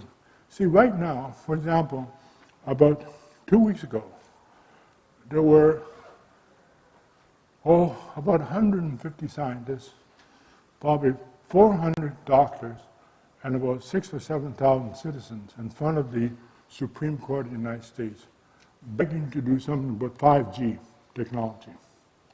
It didn't get mentioned anywhere in the newspapers and so on. And I don't think any politician even listened. No, so what can you do, you know? And these are not people who are like rednecks and willing to kill somebody or burn a flag. You know? These are simple citizens trying to get, you know, what they know across. So it's useless to tell anybody anything, you know. That's the way I see it. I'm not trying to be pessimistic, but I just know how hard it is. Look, well, let's put it another way. When we were created, officially, like our association, Canada, was created in 1971 by Senator Carter, who was head of the Science Committee in Senate. And he's the one who said that electromagnetic fields are one of the three major issues for Canada. You know, he's looking like 50 years, 100 years, you know, long. He managed, because he had a very good reputation, probably he was the only politician who had been re-elected consistently 11 times. Can you imagine? That's quite something, from Newfoundland. And he had the good ear of Prime Minister Trudeau. And he fed information that our group of scientists found out about all kinds of things, especially Soviet ELF emissions, you know, those famous Moscow woodpecker. And it did catch attention of the Prime Minister. The Prime Minister even told his kid, Justin, be aware of electromagnetic fields, don't be near them, etc. Like he was in his own family telling. But you never had that message given to the Canadian public. Because there's a reality, you know, people might laugh at you. No, seriously, if you're a serious politician, you have to say, I can only do I can do things, I have power, yes. But I can only do so much because I can do certain things if the people help me. You know, there were like, let's say we were now in Trudeau's time, Father Trudeau, and there were in front of Parliament or Supreme Court of Canada, the same kind of crew, maybe smaller scale, as in Washington, that would have given enough energy for Prime Minister Trudeau to say, yes, we're going to do something about it.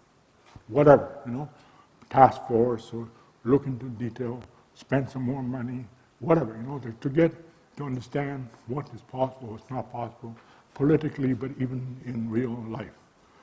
Which he did many times, many issues. Like, for example, Trudeau made it possible that we got interested in acid rain. Canada became the forerunner in ozone depletion, which were all things that came from our association. That was done. Canada became a real big deal. But you have to have the right access, and I don't think you can do that in Washington now. Yes, sir? What do you think are some of the most important measures we can take in our day-to-day lives to protect ourselves from the Well, I do my own part. I don't have anything that has to do with wireless. My computer is landline, I have no cell phone. And I'll tell you, look, my son, when he was still a student, I think, or just out, had a job of being responsible, because it was a holiday, for 2 weeks for Lester Pearson's security. You know, like anything happened, plane has a problem, crew's screaming, problem with an engine, whatever, you know. And because in the first, they gave him a walkie-talkie, they were much stronger. And he said, you know what, I don't like this, it really heats my ears, my brain, I don't like that. So he decided out of his own pocket, in those days telephone got 25 cents, to go from one phone to the other in the airport every 5 minutes. Is there any problem in the airport? You know, they have a certain center. And then you would run to wherever, you know, ramp or whatever to fix the problem. Because it was more important for him. He still did his job very well, but you did not need the wireless technology to do it. And that's for one of the largest airports in the world. If my son can do that, that's fantastic. And now we can even do it with landlines even better. We've got software and computers, we can do it even better. Okay, any other questions? Yes, sir. Can I follow this question up? I just want to follow up on what he was saying. I've taken to turning off my Wi-Fi router when I'm not using the computer. Is that of any use whatsoever? Okay, I didn't follow that. She says she turns off her Wi-Fi router when she's. Oh not yeah, using this the is, computer. the government of Germany has an ordinance that told every family, turn off your Wi-Fi when we don't need it, especially for night. Because remember, apartments are a little smaller, there's always a chance that you'll be sleeping near enough. So turn it off, by all means. This is considered to be prudent avoidance in Germany. Yes? Regarding cell phone towers, what's a safe distance to be away from them? No, well, I tried to give you an image of two things. One is the dynamics, Yes. and of course, as you change technology, there'll be more things. Like, for example, if somebody's using Netflix, the information of just sending that movie information is very different, you know, from the other one. So that will mean that for some period of time, cell phone will be doing, the cell tower will be something different. And it may not necessarily be high intensity, but it will be further away, that's safer or not, or not safe. And also, the pulses will be different. They may have infect people temporarily for more time. So there's no rule, and of course, what's going to be damning about what's coming when there will be more and more towers at 50 meters and lower, there will be no rule regulations whatsoever. So that's not very good too, because we will have just more hash than we do now. Okay. Now, do you know anything regarding the Tesla coils and how protective they are of the cell phone radiation? Or the cell phone tower radiation? Okay, I don't know cell phone, well, Because there's been a lot of research out there saying that Tesla coils yeah, but protect you from the... let's think, what is a Tesla coil? Actually, it was Tesla who first thought of this notion of coils. I'm going to propose to you something that may be true or not true, like this is sort of exploratory. Yeah. We talk about 3 dimensions. Eh? We all know well, we're in a room, we know what's like. What the hell is the 4th dimension? Now, there is a possibility that the 4th dimension is change. Just something different than from this moment. It's not time or anything, it's just change. Now, what does Tesla do, coil do? So you have charge, it's turning around, and every time it does that, it's collecting or just losing something, okay? It's changing. Let's go back a little bit further. How on earth is electricity made? All that, to make electricity, we have either a magnet or a ring, if you wish, that is turning. You know, because water makes it turn, whatever. And that suddenly brings electricity, out of nowhere.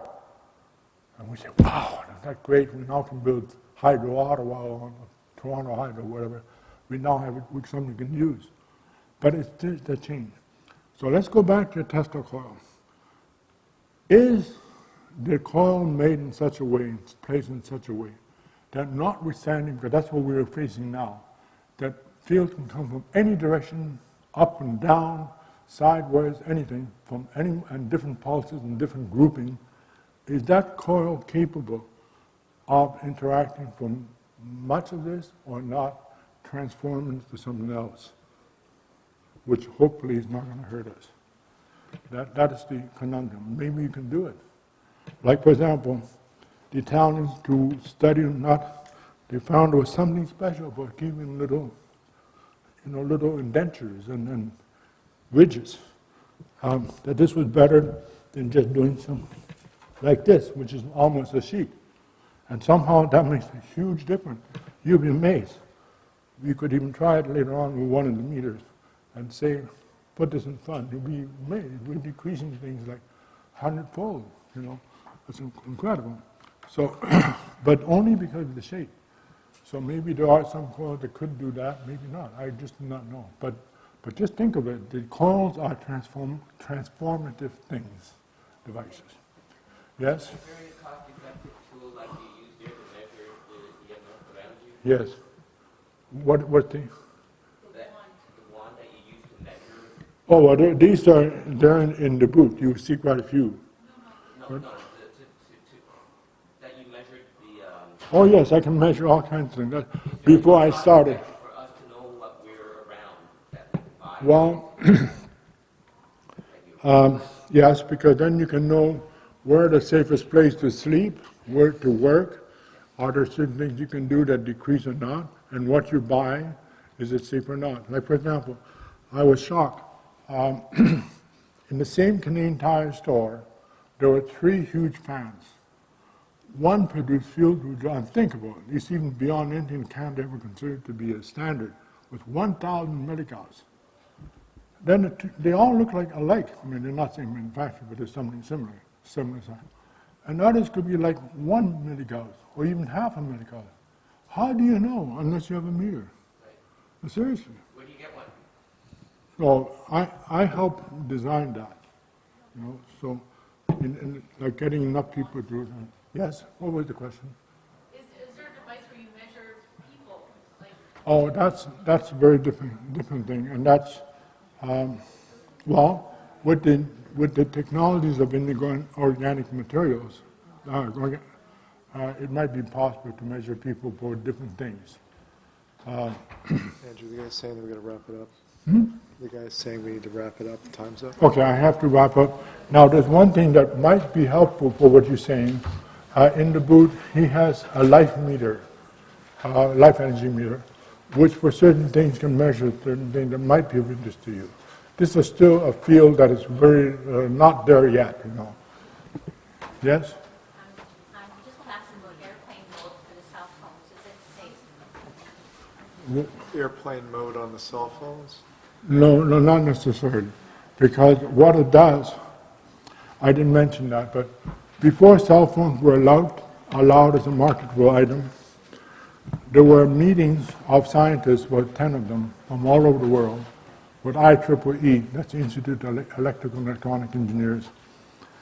And one thing that was noticed that this system of saying where you're located, like they would know which cell in the world to contact you with, has a 2 cycle per second signal, which is very similar to our heart. It took something like 14 months, 5 meetings in New York and Washington from people from all over to figure out, was it the cell phone that was affecting the heart, or were people just measuring heart measurements in the air? And it turned out the cell phones were entraining hearts.